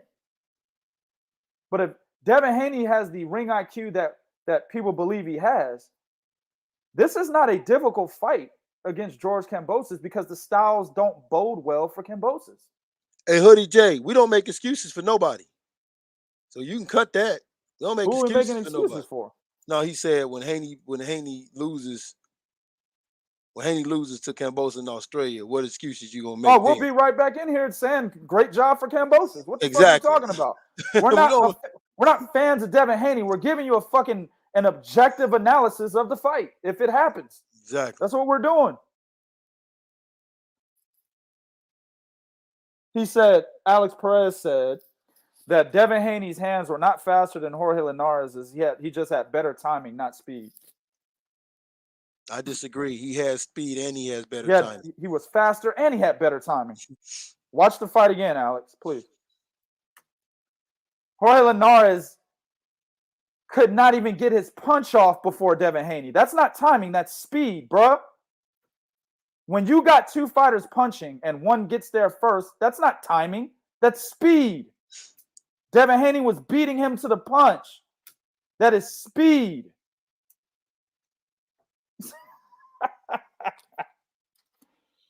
It's a good fight. I hope Kambosis sticks to his word and fights Devin Haney. I hope he does, man. Right. Well, mind you, Devin Haney got to get past JoJo Diaz. Sure. Yeah, of course. Let's keep that in mind. He got to get past JoJo Diaz. That's why I like, even though Devin Haney did tweet about, and of course go to 3kingsboxing.com where you see that at. Even though Devin Haney did tweet about that, I do like the fact that he said, but I'm 100% focused on JoJo Diaz. Mm-hmm. And that's the difference between Devin Haney and Teofimo Lopez. See what I'm saying? Exactly. Okay. Understand something, man. Because some of y'all come in here, and I think sometimes y'all come in, y'all don't realize who we are or how we operate around here, right? Y'all might want to talk to some of the regulars, okay? We don't support a fighter at all, period. Hence why this is called Three Kings Boxing. We support the sport of boxing, right? We don't support a fighter. We don't support an organization. We don't support an entity. We don't support a fucking network. Them niggas don't pay us. Nope. Not getting no check from Top Rank. Exactly. Or Showtime. Nope. Exactly. What we do is we support boxing. Exactly. Right? Because look, and here's something that I want to point out. Wasn't it awfully funny how all of a sudden, soon as Teofimo Lopez lost, Kambosis became the unified champion and not the undisputed champion? I thought that was kind of funny how that happened right away. Like, it was almost like motherfuckers couldn't wait so they could stop trying to entertain this motherfucker and that bullshit. Right. Okay. Right. Also, keep this in mind too, man. Teofimo Lopez, he gets mad. What did Teofimo Lopez say? Oh man, fuck it, I'm going up. I'm whatever the case, right? Now you had the motherfuckers talking about, well, Teofimo Lopez, he can't make this weight. He can never make this weight. He's gonna move up. He has bigger fights at 140, 147. Ladies and gentlemen, I don't see how he is. I don't see him beating Josh Taylor. I don't think Teofimo Lopez beats Josh Taylor. Josh Taylor's a better, much better boxer. I knew that from the get-go. Like when that beef was starting, I was like, stop, Tio. Fight Devin Haney. Don't go. You know what I'm saying? No. Don't go there, bro. Josh Taylor will whoop your ass, bro. We already said he outboxed a Hood J. Go back and listen. Already gave a breakdown as to what fucking Kambosis did. When did you get in here? When did you get in here, Hoodie J? Yeah. We been broke this fight down, bro. Yeah, we been rewind about 30 minutes, man. Yeah. I broke down. We've been broke down about what he did that made him effective. So anyway, understand, man, right? This motherfucker goes to 140. Y'all really telling me he beats Regis Prograis? Sabriah Matias? Jack Carterall? Tio? Nah.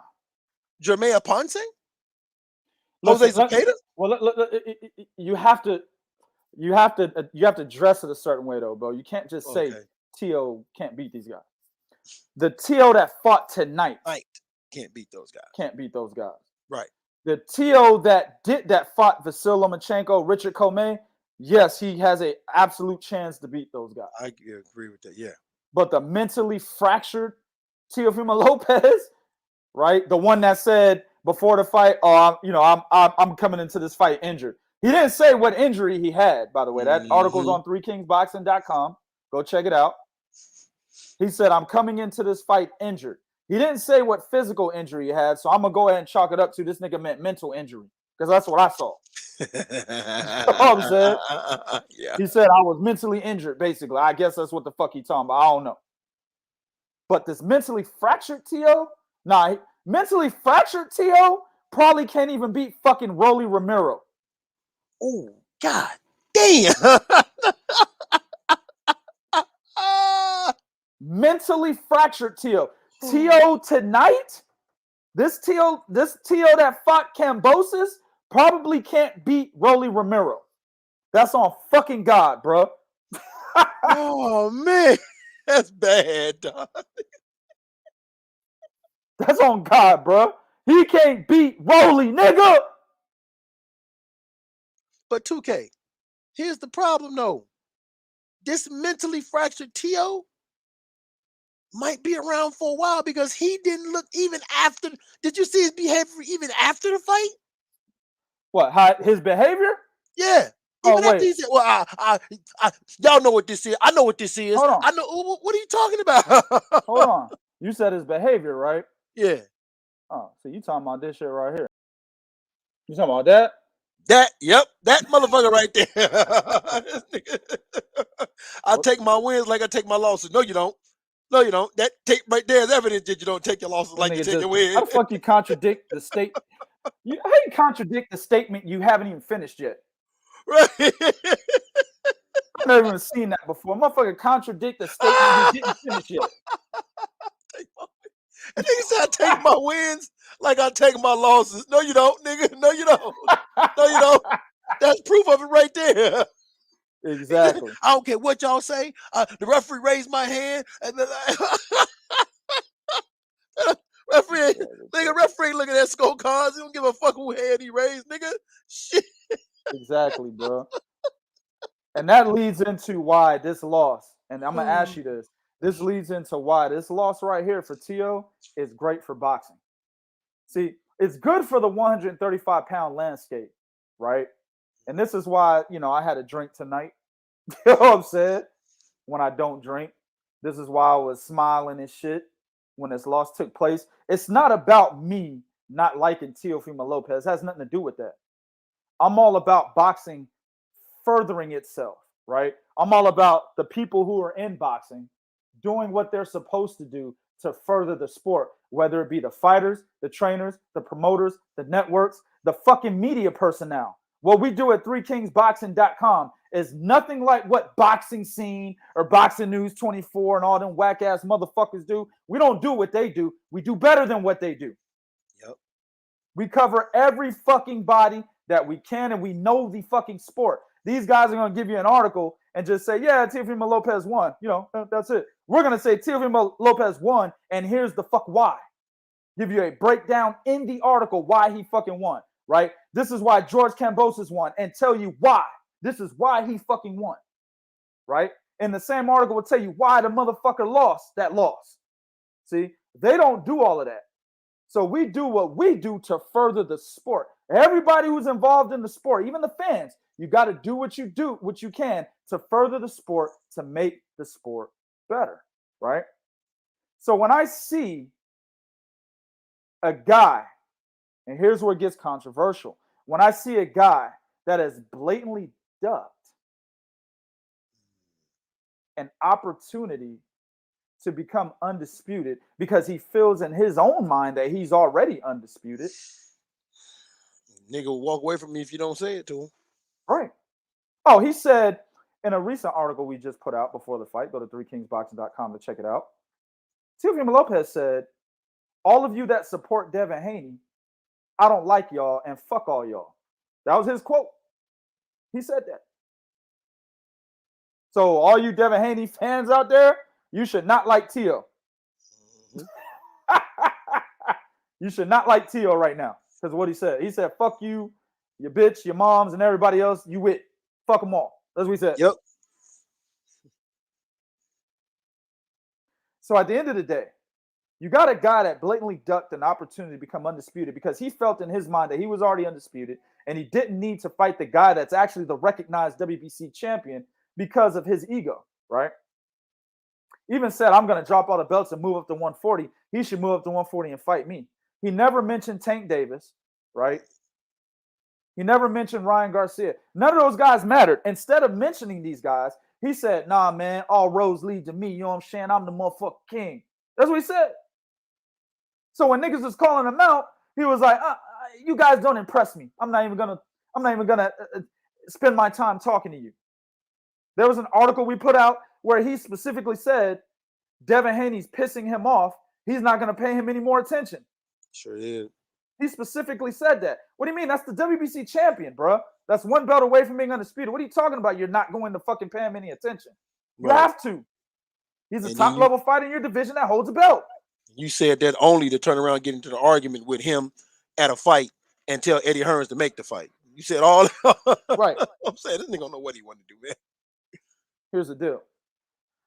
I said when he was fighting Vasyl Lomachenko, I said, man, Teo cannot get the belts Because if he does, he's not going to fight the best. I said this, man. I fucking said this, bro. Lomachenko has never shown that he won't fight the best. The only time that you can argue that Lomachenko possibly didn't fight the best is when he took franchise status when fucking Devin Haney was his mandatory. Yeah. That's the only time. And I don't put that on him. That's more Bob and them. I'm putting it on him. Fuck that. He could have said no. You know what? You have you have an unarguable point as always. You're right. He could have said, no, man, I ain't doing that shit. Get out of here. He could have said no. He didn't say no. So fuck that. I'm putting it on Vasil. But moving up from featherweight all the way up to 135, he fought. Man, I remember he fought Orlando Salido, his second goddamn pro fight, man. And then right after that, fought Gary Russell Jr.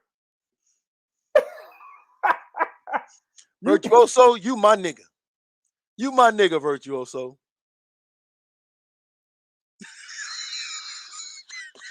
Anyway, man. So the nigga he fought everybody, bro, that came his way. And he was trying to fight Gervonta Davis. Gervonta Davis was ducking him. Tank was ducking Vasil. Anytime they asked Tank about Vasil, Floyd Mayweather would jump in. Oh, let me get that question. Yeah. What's that tweet Tank put out? Can't rush greatness, baby. Right. Can't rush greatness. Yeah. And then Floyd lied about his age, said some shit about, Vasil was 40 years old. Nigga's not 40. Oh, he's not even older than me. I'm not 40. You know what I'm saying? So Vasil was fighting he even gave Teo the opportunity. He didn't have to do that. He sure didn't. So Vasil had a track record of fighting everybody that came his fucking way. And I said, before that fight, I said, man, if Teo wins, I said, we cannot let this nigga get the belts. He won't fight anybody. Lo and behold. So this is excellent for not only the 135-pound landscape, but for boxing, because the belts, the power is no longer in Teofimo Lopez's hands. That guy he didn't even have a rematch clause. Right. He didn't even have a rematch clause because he thought he was going to walk over Kambosis and move up to 140. That was his plan. That was his plan. It was a shit mandatory by the IBF. IBF is known for mandating shit mandatories, right? Like, what was that dude's name? Wong Dong Ding Dong that fought Josh Taylor? Yeah. Before Josh Taylor fought Jose Ramirez and Taylor hit that nigga with one punch and knocked him out. Hell yeah. IBF is known for fucking terrible mandatories where niggas get washed. Yeah, duh. This is what Teo thought was going to happen for him. Right? So, yeah, no rematch clause. He was going to wash him and walk up to 140. But now the power is no longer in his hands. So fuck a Josh Taylor fight. You're not getting that, bro. Devin Haney, man, don't worry about it now. All that shit you talk, them niggas ain't done nothing. Them niggas is this, them niggas is that. Guess who ain't got no fucking hardware now? Guess who got to work their ass up the rankings now? You know what? Kambosis knocked your ass back down to contender status, motherfucker. That's what he did. That's so all that shit you talked, you the top dog, you the man, you this, you that. You ain't shit now. You're under Devin Haney now. Sure is. Oh, there's no debate whether or not you're undisputed. There's no debate about that now. No debate no more. Yeah. You're under Devin Haney. You know the funny part about this, dog? Kambosis wasn't even going to call himself undisputed. He said, if I beat Teo, I'm going to fight Devin Haney for undisputed. Sure did. Which indirectly means that he won't even recognize himself as undisputed if he beat Teo. Sure did. That's what that means. He sure did. That's the fucked up part. That's the real fucked up part, right? That's the real fucked up part. That's the real fucked up part. And then, like you said, he's under Devin Haney now. He's under Devin. And by him losing, you can't really go up to another weight division and instantly get a mandatory spot because you have to be a champion moving up to that division. Where you're going up and taking an L. Yep. Exactly. Right, Mervyn Johnson, Carlos Acampo versus Errol Spence. IBF mandation. That shit was terrible. Exactly. Hit that nigga in the body. Ooh. Was that the first or the second round? That was early. That was like first, second round, bro. Second That round. was his first fight at Arlington Stadium and shit. Had the Cowboys owner there and every goddamn thing, bro. He hit that nigga. That nigga folded like a goddamn lawn chair. Right. Exactly. So the power is no longer in this guy's hands. Now, here's the deal. It's only good for boxing, though. Here's the catch-22. It's only good for boxing if George Kambosos doesn't let the fucking fame get to his head like Teo did and Andy Ruiz did. See? If Kambosos doesn't do what Andy Ruiz did when he beat Anthony Joshua and what Teo did when he beat Vasily Lomachenko, then that's when we know it's going to be good for boxing. It's already good for the 135-pound landscape because Teo was not going. He was just going to harbor the belts and shit, not going to fight nobody. Yeah. Right. What's the first thing Teo said? Man, y'all got to do something. All y'all ain't doing nothing. Y'all got to do something. Right. What the nigga said?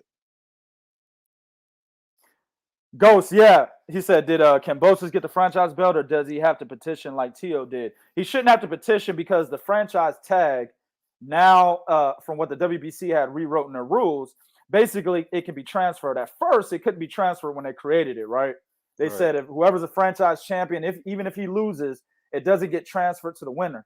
Now they changed that whenever Teo beat Vasily Lomachenko. And that's when they actually created a belt for it too, when he beat Vasily Lomachenko. So now, based on their rules, Kambosos is the franchise champion. Yes. Based on their rules. But you never know. Tomorrow they might change it. Right. They might change it tomorrow. That's how the WBC is, bro. They might change the shit tomorrow. How ironic, though, was it DAZN put a list of current undisputed champions up I there? love that shit. There was a face missing. Well, how ironic was that? A nigga lost tonight. They said current undisputed champions: Josh Taylor, Canelo Alvarez, Jessica McCaskill, Clarissa Shields, and fucking Katie Taylor. I loved it. Oh, dog. I put that in the chat. I said, am I the only one that knows? I said, DAZN finally did something right. Finally. Finally. And they weren't calling him undisputed. They was calling him a 4-belt champion. They said he's a 4-belt champion. Yep. That's what they was calling him. I'm fucking happy, bro, that they did that shit. But at the end of the day, like I said, hopefully, like I said, this is already good for 135 because Kambosos is already saying, I'm staying at 135. You know, he's going to be trying to go for undisputed. He's going to be trying to defend his titles, et cetera, et cetera. So it's already good for 135, right? But this could be good for boxing if he does what he says he's going to do and fights Devin Haney. I'm gonna be paying close attention to that nigga social media. Oh, yeah. Oh, yeah. Because Devin Haney already put it out, and we already wrote the article on Three Kings Boxing. Devin Haney came out and said, hey, let's make it happen. Of course, he said, I'm focused on Jojo Diaz, but if I beat Jojo Diaz, let's make it happen. Right? So Devin's already, hey, if I beat Jojo, let's make this shit happen. And if Devin becomes true undisputed at lightweight, oh, nigga, Teofimo should be sick, dog. Listen, man. Teofimo, right now, he should disappear. He should just, we shouldn't see nothing from him for a couple months. I agree with that. If Devin becomes undisputed, the nigga's on suicide watch, bro. Real shit. Like, they need to take all the niggas' weapons. You know what I'm saying? Don't let him have no shoelaces. You know what I'm saying? Treat the motherfucker like he in prison. Take his bed sheets, his pillowcases, all that shit, bro. This motherfucker might hang himself, bro. If Devin becomes undisputed at lightweight, he's on official suicide watch, nigga. 100. Agree, man. Oh, man. And you know Devin Haney gonna troll the shit out of him. That's gonna be bad, bro. That shit gonna be bad, bro. Remember that nigga was trolling fucking Ryan Garcia during the pandemic? He was trolling fucking. Yeah. He trolling everybody, man. That's what he was doing. Yeah, he would tank David, but the wonder Ryan had me dying because Ryan, he texted Ryan, he said, hey, just to let you know when this shit is over, I'm gonna fuck you up. Yeah. Unique disposition said he'll still have J-Lo. Hey, man, it is what it is. J-Lo like 58 years old, man. He want that old ass pussy. That's what's up. Hey, you can have that. I don't want it. Wesley Snipes already got in that. What's that boy name? Powers Booth. You seen that movie, Wrong Turn, Bo? Yes, with, I have. I know. Sean Penn. Yup. Sean Penn got in that ass too. Ew, nigga, P. Diddy got in that. I don't want none of that. P. Diddy got in that. P. Diddy got in that, bro. Ew. Ilk. Yuck. And then some dancer nobody knew. Gay ass the pitcher, Rodriguez. What the fuck is his name? Alex Rodriguez. That nigga got in it, bro. Them niggas was living together. Ben Affleck. Mark Anthony. Ew. Yeah, he married and had a baby. Nigga, Mark Anthony. Now I need to keep going. I don't want none of that. This bitch got cottage cheese pussy, man. She look good on the outside. You don't want to know what it look like on the inside. Well, I'm 50 years old, so nigga, shit. You can't be choosy at my age. Him having J-Lo don't mean shit. He ain't got nothing. No hardware. He got old pussy. This nigga got old stale pussy. You know what I'm saying? That's fucked up. This nigga eye fucked up. Nigga's old stale pussy is fucked up. Oh shit. Boy, oh boy, oh boy. This is a good night for boxing, man. Like I said, I hope Kambosis does what he says he's gonna do, man. And it needs to be a message to all these fighters. Because at the end of the day, we could have had T.O. fighting Haney. We could have had T.O. fighting Tank, right? He could have been fighting these guys at 135, possibly lost to them, but it wouldn't have been a big deal that he lost because these are still high-level fighters. You see what I'm saying? Mm-hmm. George Kambosis is before this fight, was not seen as a high-level fighter. As I said, his top win was Lee Selby, and that's an old, almost retired Lee Selby at that. That's his best win. Second best win was a fucking semi-retired Mickey Bay. Those were his two best wins. Both of them won by split decision. So George Kambosos was not seen as a high-level fighter. Only if you lived in Australia, that's it. You know what I'm saying? He was not seen as a high-level fighter by the boxing world. Hence why Teofimo Lopez was a minus 900. He was a fucking minus 900 favorite. All right? Means you needed to bet $900 to win $100, nigga, on him. Damn. Exactly. Kind of. You don't take that bet. That's what that means. You don't take it. Unless you got like 10 grand or something that you just want to waste. You don't take that bet. Too big of a favorite. So he was not seen as a high-level fighter unless you're from Australia. That's why it's so bad that he lost to him the way he did, because he lost to a guy that wasn't seen as a high-level fighter and now made him a high-level fighter overnight. Stop ducking. It's okay if you lose to top-level fighters, because if you keep ducking, you'll fuck around and lose to guys that nobody really rates, and then you might become obsolete. The very thing that they're afraid of, and I always say this, Bo, fighters are not afraid of other fighters. Me and Bo box. We both were in the amateurs for a long time. Okay? We weren't afraid of no fighters. As an amateur, you can't be afraid of fighters, because a lot of times your fights come, right, when you don't even know who the fuck you're fighting. Yep. It could be Wednesday. Your coach will come to you, hey, bro, Friday you got to fight. Oh, shit, for real? Damn, all right, bet. We entered you in this tournament. Friday is the first round of the tournament. Oh, shit, bet. Who am I fighting? We don't know yet. They haven't filled up the tournament slots yet. But you fight on Friday. Is that not true, Bo? Man, not only is it true, sometimes you'll show up, they won't have a fight for you, but they'll ask you if we don't have a fight for you, but if you're willing to fight in the next division, we can put you in there. Exactly. Exactly. So at the end of the day, as an amateur fighter, you learn, because a lot of times you don't even know who the fuck you're fighting. You learn not to be afraid of nobody, right? Fighters aren't afraid of other fighters. What they are afraid of is losing their prestige. That's what they're afraid of. They're afraid, and it goes beyond their goes beyond that. They're afraid of losing the attention, right? Everything that came with what they've done up to this point, they're afraid of that. Yeah. Keith Thurman didn't want to fight Errol Spence, not because he was afraid of Errol Spence, but because of what he stood to lose as the unified champion, losing to a guy that didn't have a belt at the time. He loses tremendous amount of status. Exactly. That's what he was afraid of, right? So these guys aren't afraid of fighters. They're afraid of losing their fucking prestige. They're afraid of losing this homemade throne that they have, that them and their fans have catapulted them on top of, right? Their fucking fanboys and fangirls put them on top of. Like Tank, for example, ain't fought a goddamn soul except Jose Pedraza, who I don't really rate anyway.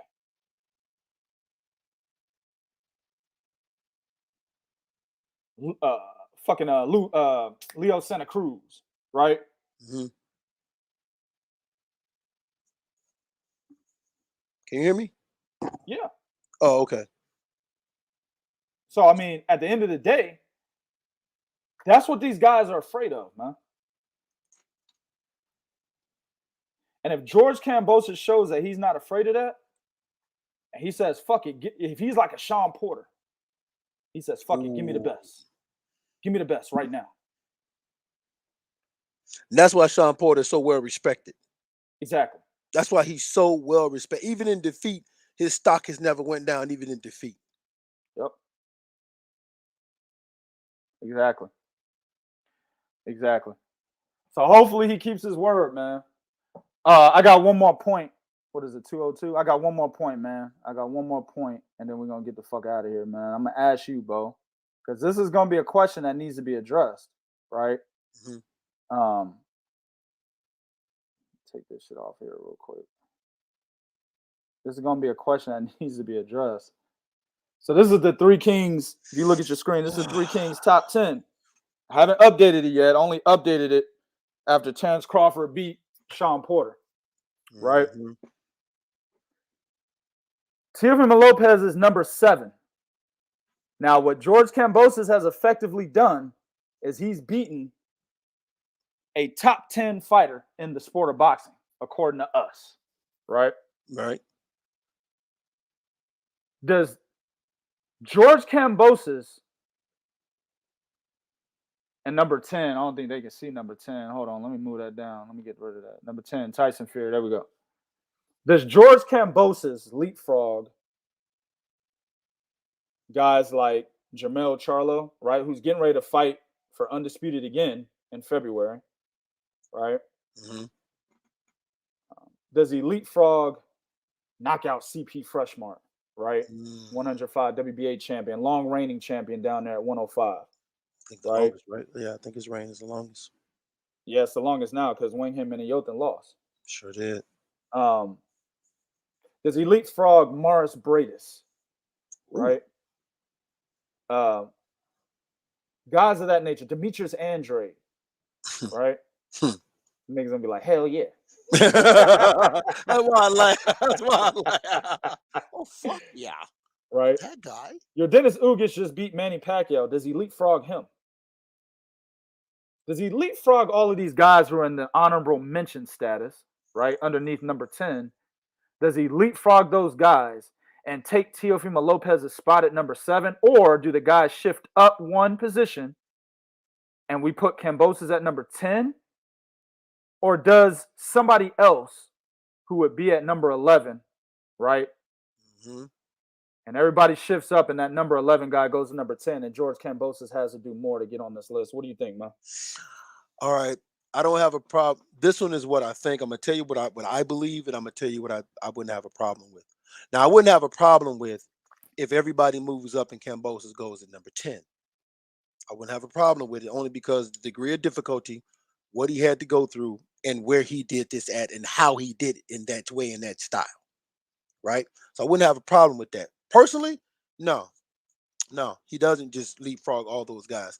He beat Teofimo Lopez, but you have to do more.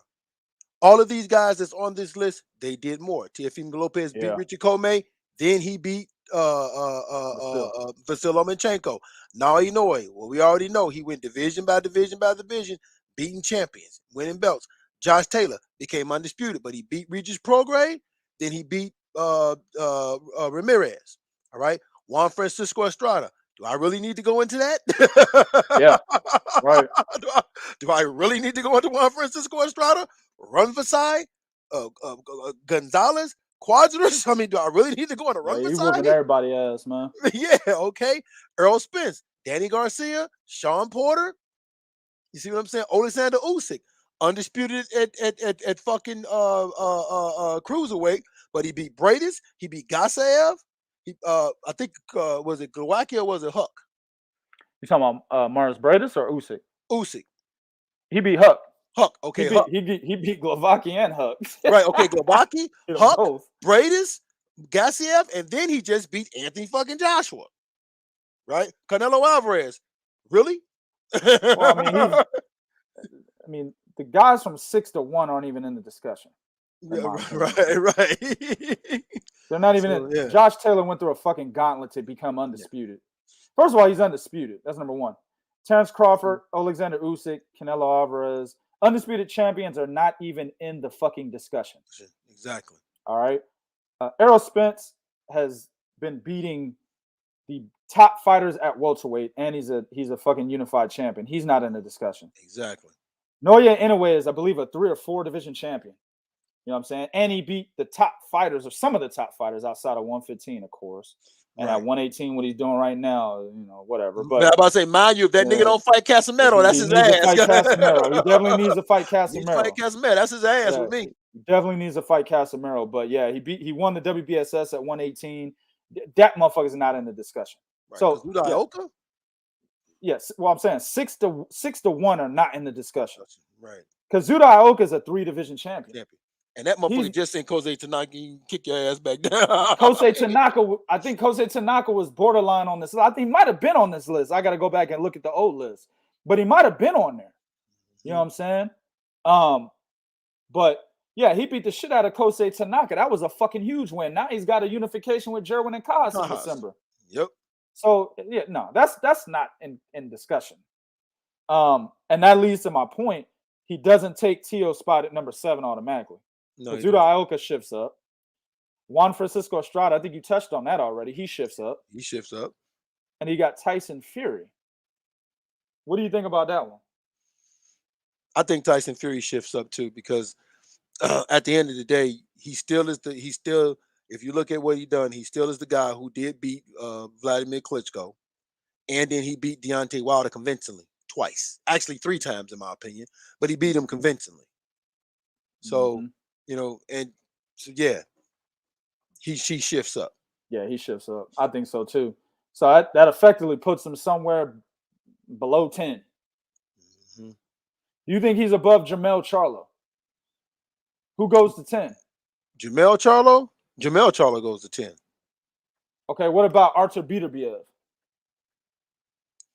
He's lineal champion at light heavyweight. I'm just asking.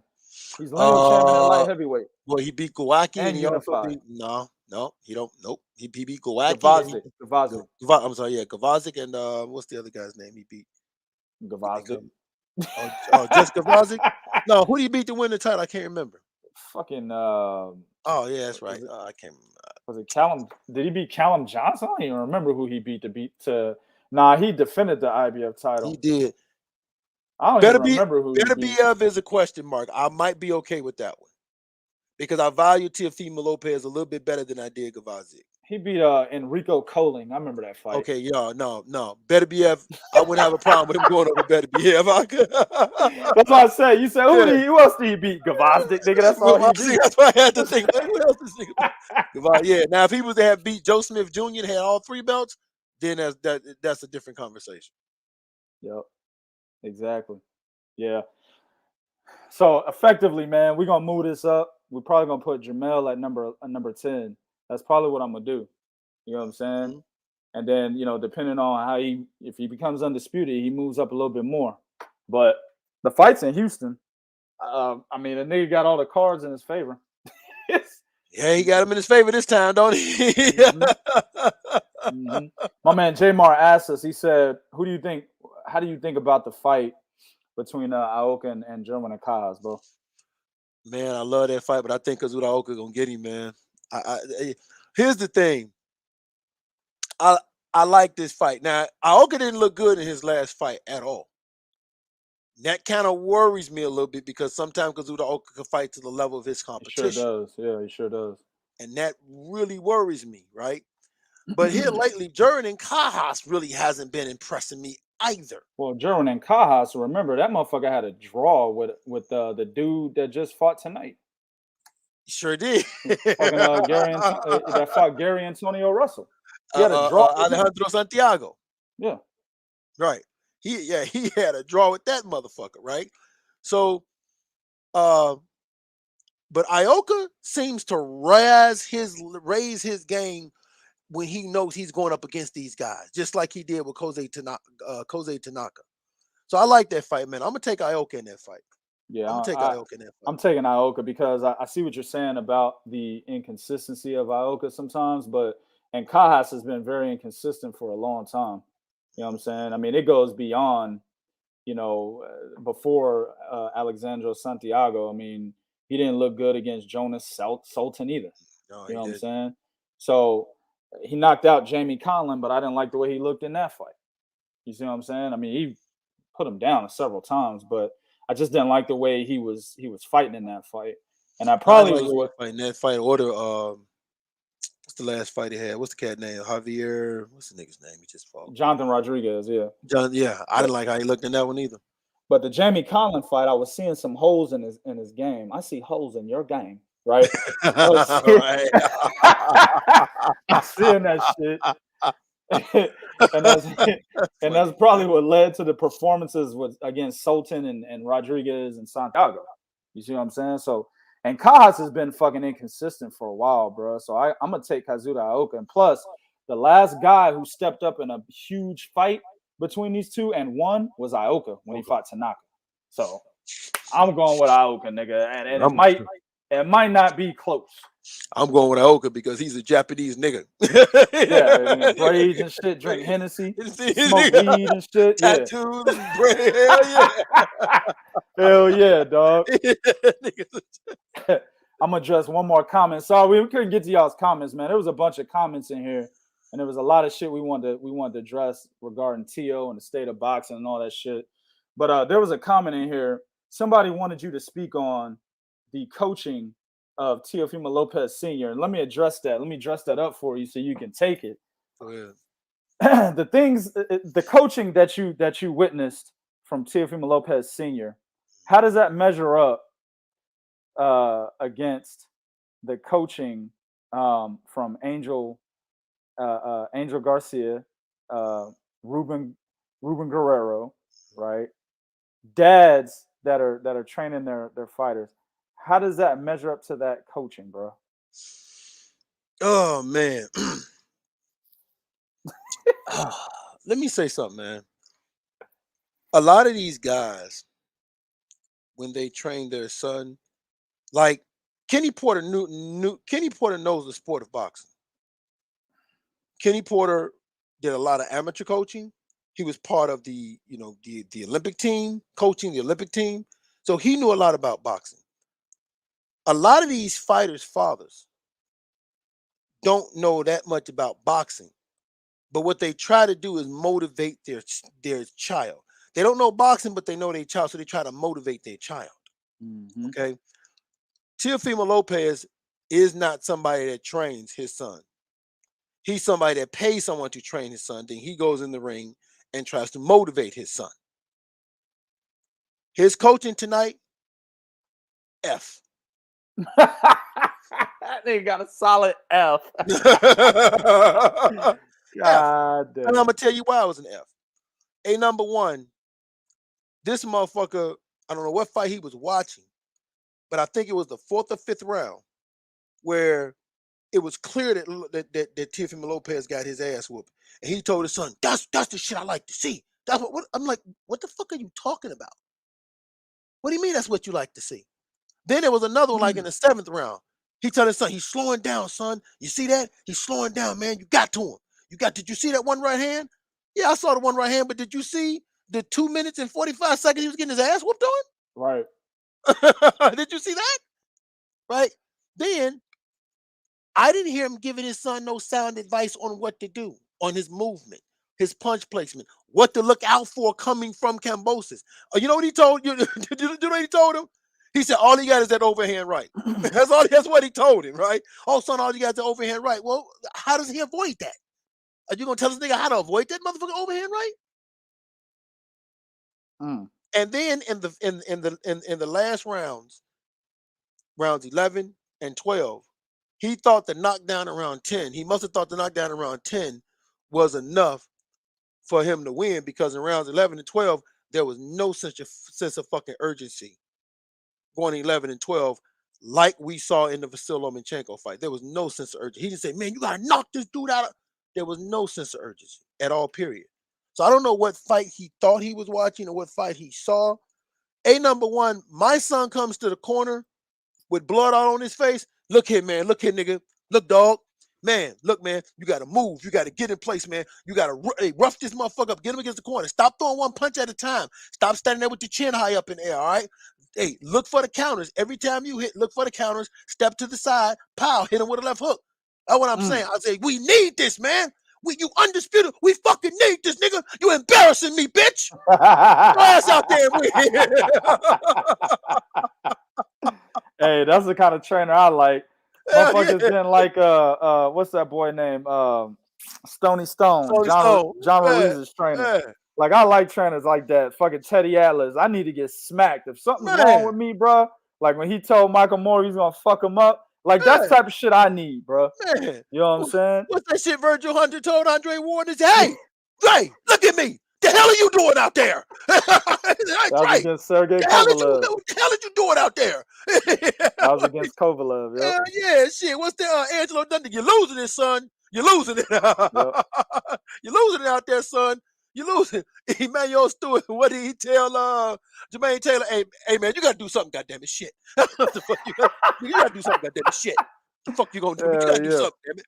Yeah, you're absolutely right. There was no sense of urgency, so no, he gets a straight complete F, because on top of that, your son was completely unprepared. He got hit with the same punch over and over again. Y'all either didn't work on that, or you didn't tell this motherfucker at some point, hey man, move your fucking head because he's throwing the overhand right. All right.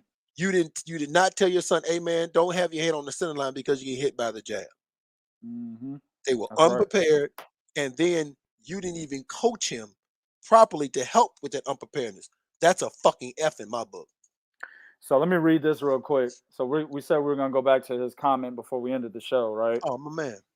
So tell me what you disagree. Just stop me while I'm reading. All right. So he said he lost 10-2, right? He needs a new trainer to be great. He overlooked a damn good fighter. Was cocky, rude, and arrogant. Okay, go back. A damn good fighter. I don't know if I say damn good fighter. Mickey Bay and Lee Selby do not constitute a damn good older Lee Selby, by the way, does not constitute a damn good fighter. I agree with that. Right. I don't think he was a damn good fighter. I'd rate George Kambosos a B-.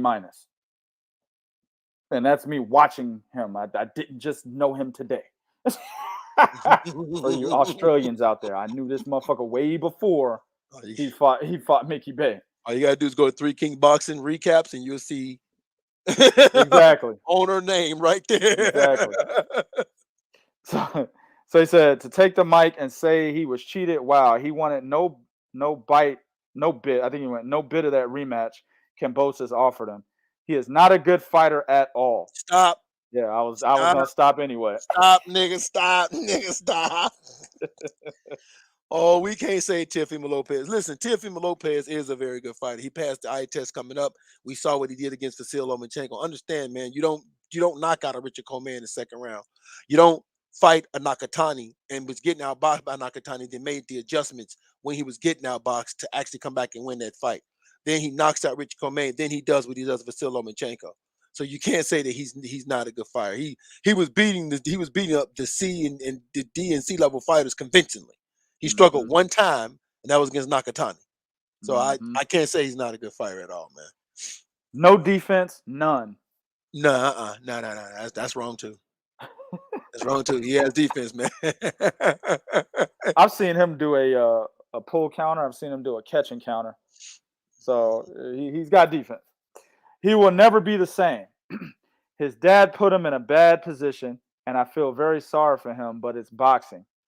He will go downhill from there, if he don't get another trainer. He will go downhill if he don't get his mental right.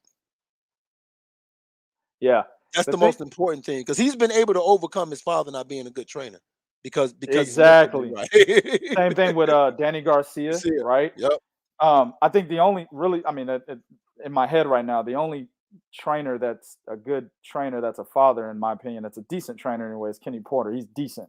He's not a good trainer. He's a decent one. He's decent. Yeah. You know what I'm saying? But I think the best father trainer I've ever seen was it would be a toss up between Shane Mosley and Felix. I like Trinidad Felix Sr. Trinidad Sr. Yeah, I like him better than Shane Mosley Sr. But yes, yeah, those are two good ones. Roy Jones Jr.'s Roy Jones Jr.'s dad was good as well. Yes, he was. Gary Russell's father. Yeah, Gary Russell's father was good too, or is good. Well, was good because Gary Russell don't fucking fight. Yo, did you see that interview he did nigga had on Fight Hype? Who, Russell? Gary Russell? Nah, I didn't see it. Oh man, Gary, he put an alpha move on the nigga interviewing him, right? Because Gary Russell, he was asking about his brother. He said, I'm here to support my brother. Here, Gary Russell was laughing and smiling and everything, right? And the interviewer asked him, they said, yo, who's the fastest fighter between all three of y'all? Gary Russell got straight serious. He said, hey man, don't ask me a difficult question like that, man. Yeah. He got straight serious. Yeah. and the dude laughed, but Gary Russell didn't laugh. The dude's, yeah, you know, all of y'all are fast. And Gary Russell just looked at him. He did not. Damn, dog, that's fucked up. You gotta Gary Russell was laughing like, man, you laughing right now? And you say some shit like, oh man, I hit your wife. Hey man, what did you just say? Yeah. Oh, I'm just playing, nigga, and I don't laugh. That's what Gary Russell did. He told me, he said, hey man, don't ask me a difficult question like that. And the dude laughed. He said, hey man, all of y'all fast. And he just stood there looking at the nigga. I fuck with Gary Russell, man. He just needs to fight. Oh, that shit was dope as shit. Yeah, I like how them niggas carry themselves, man, because I carry myself the same way. But them motherfuckers need to fight, bro. Exactly. Like at the end of the day, they need to fucking fight, man. You know what I'm saying? Like, or at least he needs to fight. Gary Antoine Russell, he's the best Russell. I want to see him in some good fights, some big matchups. You know what I'm saying? Gary Russell's, well, it ain't senior. Gary Russell, that nigga needs to fight. I don't know what the fuck. It was supposed to be Ray Vargas. Ray Vargas had already fought and went back to Mexico, fucked a bunch of bitches and everything. That shit's gone. You know, they mandated my man Mark Magsayo. Where's that at? And Russell's supposed to fight the winner of Ray Vargas supposed to fight the winner of that fight. Yeah. So what the fuck, man? He was supposed to straight out, flat out fight Ray Vargas. He sure was. What the hell happened to that? We reported on Mark Magsayo being ordered, but ain't nothing else after that. Nope. The fuck, man? And he said he was gonna fight 3 years this year, or 3 times this year. That's what he said. Man, get the fuck out of here, man. But anyway, back on topic. So the one thing I was gonna say before we get out of here is that the training, like, you got Angel Garcia, right? You got Teofimo Lopez Sr. I think they're on the same level. Teofimo Lopez Sr. If you listen to his advice after he clearly had lost like 2 or 3 straight rounds, I remember he said, "Come on, man, you got to pick it up. We're gonna celebrate after this." Huh? He should. That's what he said. I forgot he did. What the fuck are you talking about, man? He did say that. So that's what somebody was talking about in the comments. They said at least he's celebrating with. Oh, did somebody say? I didn't even see. We got so many comments in here. I can't somebody even see said them, this in the comments. Say, hey, well, at least Teofimo's out there celebrating with the son or whatever. That's what he said. We're gonna celebrate after this. What the fuck are you talking about, man? Bro, tell your fighter, like Bo mentioned, tell your fighter how to get around that overhand right. Tell him to stop being cocky, put his goddamn hands up, establish foot position, and lead with the jab. Damn, bro. And change levels with that jab. Feint. George Kambosos is already jittery. So feint. He would have took the feint easily. The fuck, man? This nigga didn't throw not one feint all night. This nigga didn't throw not one feint all night. He was just walking forward with a wide open defense. That's what he was doing. That's why I understand why Clifford said that he didn't have defense, but you can't judge him just based off of this fight. You got to judge him based on his career. And his career, in every fight, he's shown that he's had some kind of defense, except this fight. Which, again, the nigga's mentally fractured. You know what I'm saying? That's why you're seeing that's why you saw what you saw. But yeah, man, this nigga, we gonna celebrate. That's just as bad as bend your knees. What Angel told Danny, bend your knees. Huh? The fuck? Okay, what do I do next? Terrible, man. My man, hold on. My man Marvin Johnson said, no, when he said walk him down and didn't tell him how I was done. Nigga said I was done. That was another one too. You gotta walk him down. Okay. How do we do that, sir? How do we do that? Yeah, how do I walk this motherfucker down, Dad? Damn, bro. This nigga's hitting me with overhand rights. Niggas fast. He's got hands like lightning, motherfucker. How do I walk him down? Nigga, are you not looking at my face? This didn't happen because the nigga was missing. That's what I'm saying, man. Damn, these trainers are fucking terrible, dog. Look, that's why Teddy Atlas came out with their goddamn training videos now. This nigga's selling training videos, bro. Oh, word. Teddy Atlas is selling fucking training videos, bro. That's dope. That's dope. The shit is funny because the motherfucker was always complaining about how these trainers are no longer trainers. So he said, man, fuck it. ESPN don't want me on no more. I just sell training videos. This nigga slanging videos, nigga. Nigga on the block with a motherfucking backpack pulling videos out and shit. Oh, man. Crazy, dog. Teddy said, I gotta train these trainers how to train their fighters. That's what he said. Hell yeah. I gotta teach these motherfuckers how to train their goddamn fighters, bro. Oh. Terrible. Yeah, the BX legend, he said Benavidez is a solid trainer. He's still up in the air. Yeah. Because if you look at Jose Benavidez Jr., that nigga. Hey, he's up in the air for me when that nigga said Carnelo's the king. All right, nigga, you up in the air now. All right, bro. Yeah, all right, bro. You in the air, nigga. Don't be conceding the shit before you can actually say that the nigga's a king, bro. But somebody in here said, wow, he said, it's somebody up here. He said, wow, you got Canelo over Terrence Crawford? Absolutely. Absolutely. Talking about the Three Kings top 10 list. Absolutely. Absolutely. Terrence Crawford just fought his first live body at 147. Yeah, absolutely. But 154, 160, 175, and undisputed at 168. Mm-hmm. I can tell you. So listen. So Sean Porter, Terrence Crawford fought Sean Porter last weekend, right? Right. Mm-hmm. Terrence Crawford went up to welterweight in 2018, I believe, when he fought Jeff Horn. Right. One thing I can say, here's a comparison right here. One thing I can say is this. Canelo Alvarez, and I'm just going to name one. I ain't got to name more than one. I'm just name one. Canelo fought Erislandy Lara at 154. He fought Gennady Golovkin at 160. Mm-hmm. He didn't fight the best fighter at 168, in my opinion, but he fought the second, third, and fourth best fighter, and then in that process became undisputed. Those three things right there put him over Terrence Crawford. Because Terrence Crawford just fought his first live body at 147.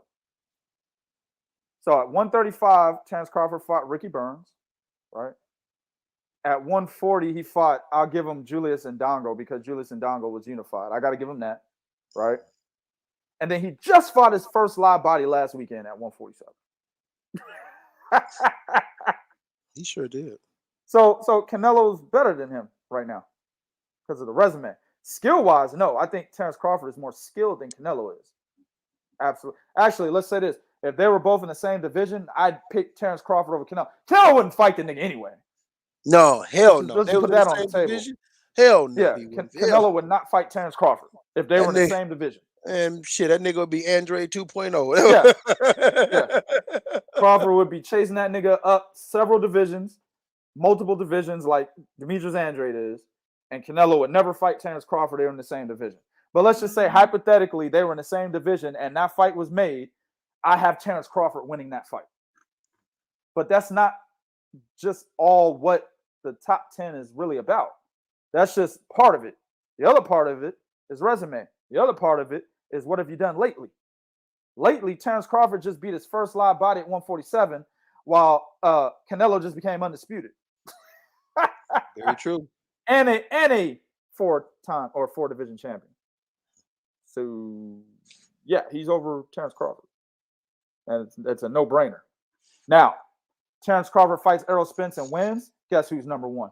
Yep, without question. That night, nigga, as soon as the fight is over with. Nigga, the scorecards are being read, motherfucker. I already made the change. Right, no shit. I done already made the motherfucking change on the website, bro, while the scorecards being read. You know what I'm saying? For real. That nigga's number one. Check this out. Usyk beats Joshua again, or if Usyk beats Tyson Fury, guess who's number one? Usyk. I agree with that one. You're talking about 2-division undisputed champion? You fucking right. You fucking right. Even if Terrence, well, yep, see that, because now it's a job between 1 and 2 because Canelo falls down because you got two division undisputed champions. Man, Usyk ain't that far behind Canelo, in my opinion. A lot of people are gonna be like, "What the fuck is he talking about?" The reason why is because of Canelo's his type of competition. Now, outside of Arslan Dilar and Gennady Golovkin, you know, I don't really rate Callum Smith, Billy Joe Saunders, right? Callum Smith lost to John Ryder in his fight right before Canelo. Yeah. Billy Joe Saunders didn't do shit when he was champion at 160. Arthur Akavov, Willie Monroe. He was kind of doing the same shit Gennady Golovkin was doing, fighting dudes nobody really cared about. And when he was supposed to fight Andre, the nigga snorted some cocaine through his nasal spray and moved up to 168 and vacated the belt. And then fought Shifat Asufi and some Mexican dude. So he didn't really do shit, right? And then Caleb Plant, he fought a fucking tax attorney, right? A paper champion and a German dude that nobody knew. So Caleb Plant didn't really do much of anything, right? So I don't really rate those three guys as major fucking wins on Canelo's resume. However, when I look at Alexander Usyk and I look at what he did in the WBSS, literally Usyk cleaned out 200 pounds. He cleaned it out, bro. He sure did. Only one fighter he didn't fight, and that was Dortico. That was it. I was gonna say there's no. You just took it right out of my mouth. I was gonna say there's nobody that he fought at 200 that really didn't matter besides Junior Dorticos, but he had lost to Gassiev. Sure did. And he beat Gassiev. I mean, he got knocked out by Gassiev. He didn't just lose. He got knocked the fuck out by Gassiev. And then he goes and beats Gassiev. So he cleans out 200. Canelo didn't clean out 168. Dave Benavidez is still standing there strong and firm. No homo. That shit sound gay as fuck. No homo.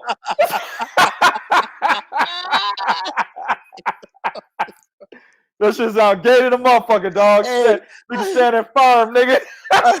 Hey, I had to spell myself because I was gonna say "and ready," and I was wait a minute now, hold on, wait a minute now.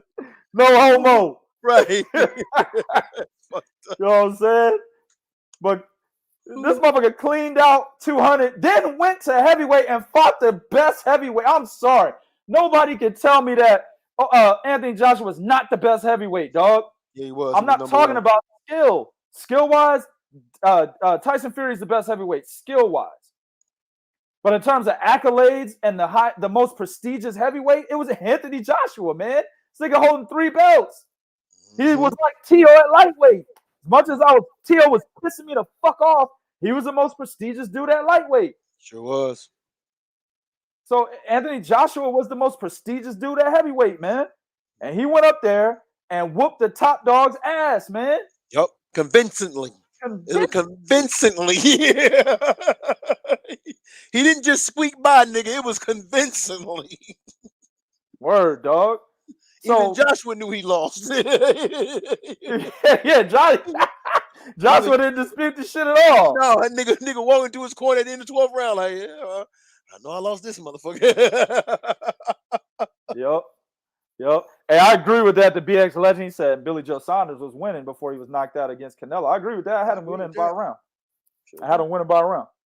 What them niggas need to do at 168, man, Billy Ho needs to fight Caleb Plant.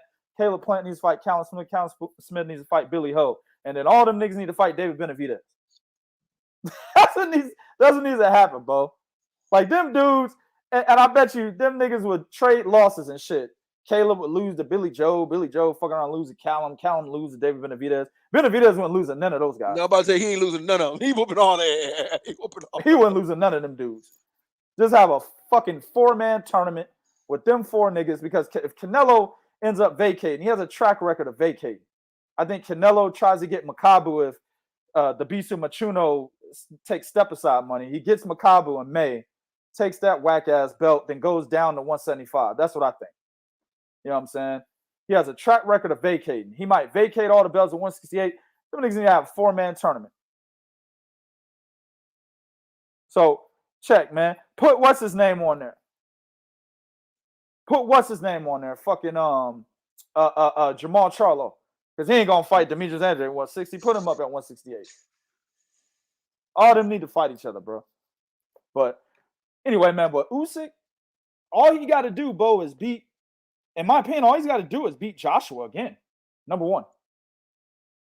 That's all he has to do. So his next fight, he wins his next fight, is number 1. Because the next fight is either going to be Anthony Joshua, and if it's not Joshua, he decides to take step-aside money, then it's going to be Tyson Fury. You see what I'm saying? Mm. So his next fight, he just has to win. He's number 1. Yes, even if Canelo goes to cruiserweight and becomes 5-division champion, I'm not putting him over Usyk if Usyk beats Joshua or Tyson Fury. No, I'm not. Yeah, I'm about to say level of competition, man. Level of competition, exactly. No, I will not. Chris Boogie said we kicked him off Facebook. Did you block? I didn't block him. No, I didn't block anybody. I don't know what happened, Chris. We didn't block you off Facebook, man. I don't know what happened.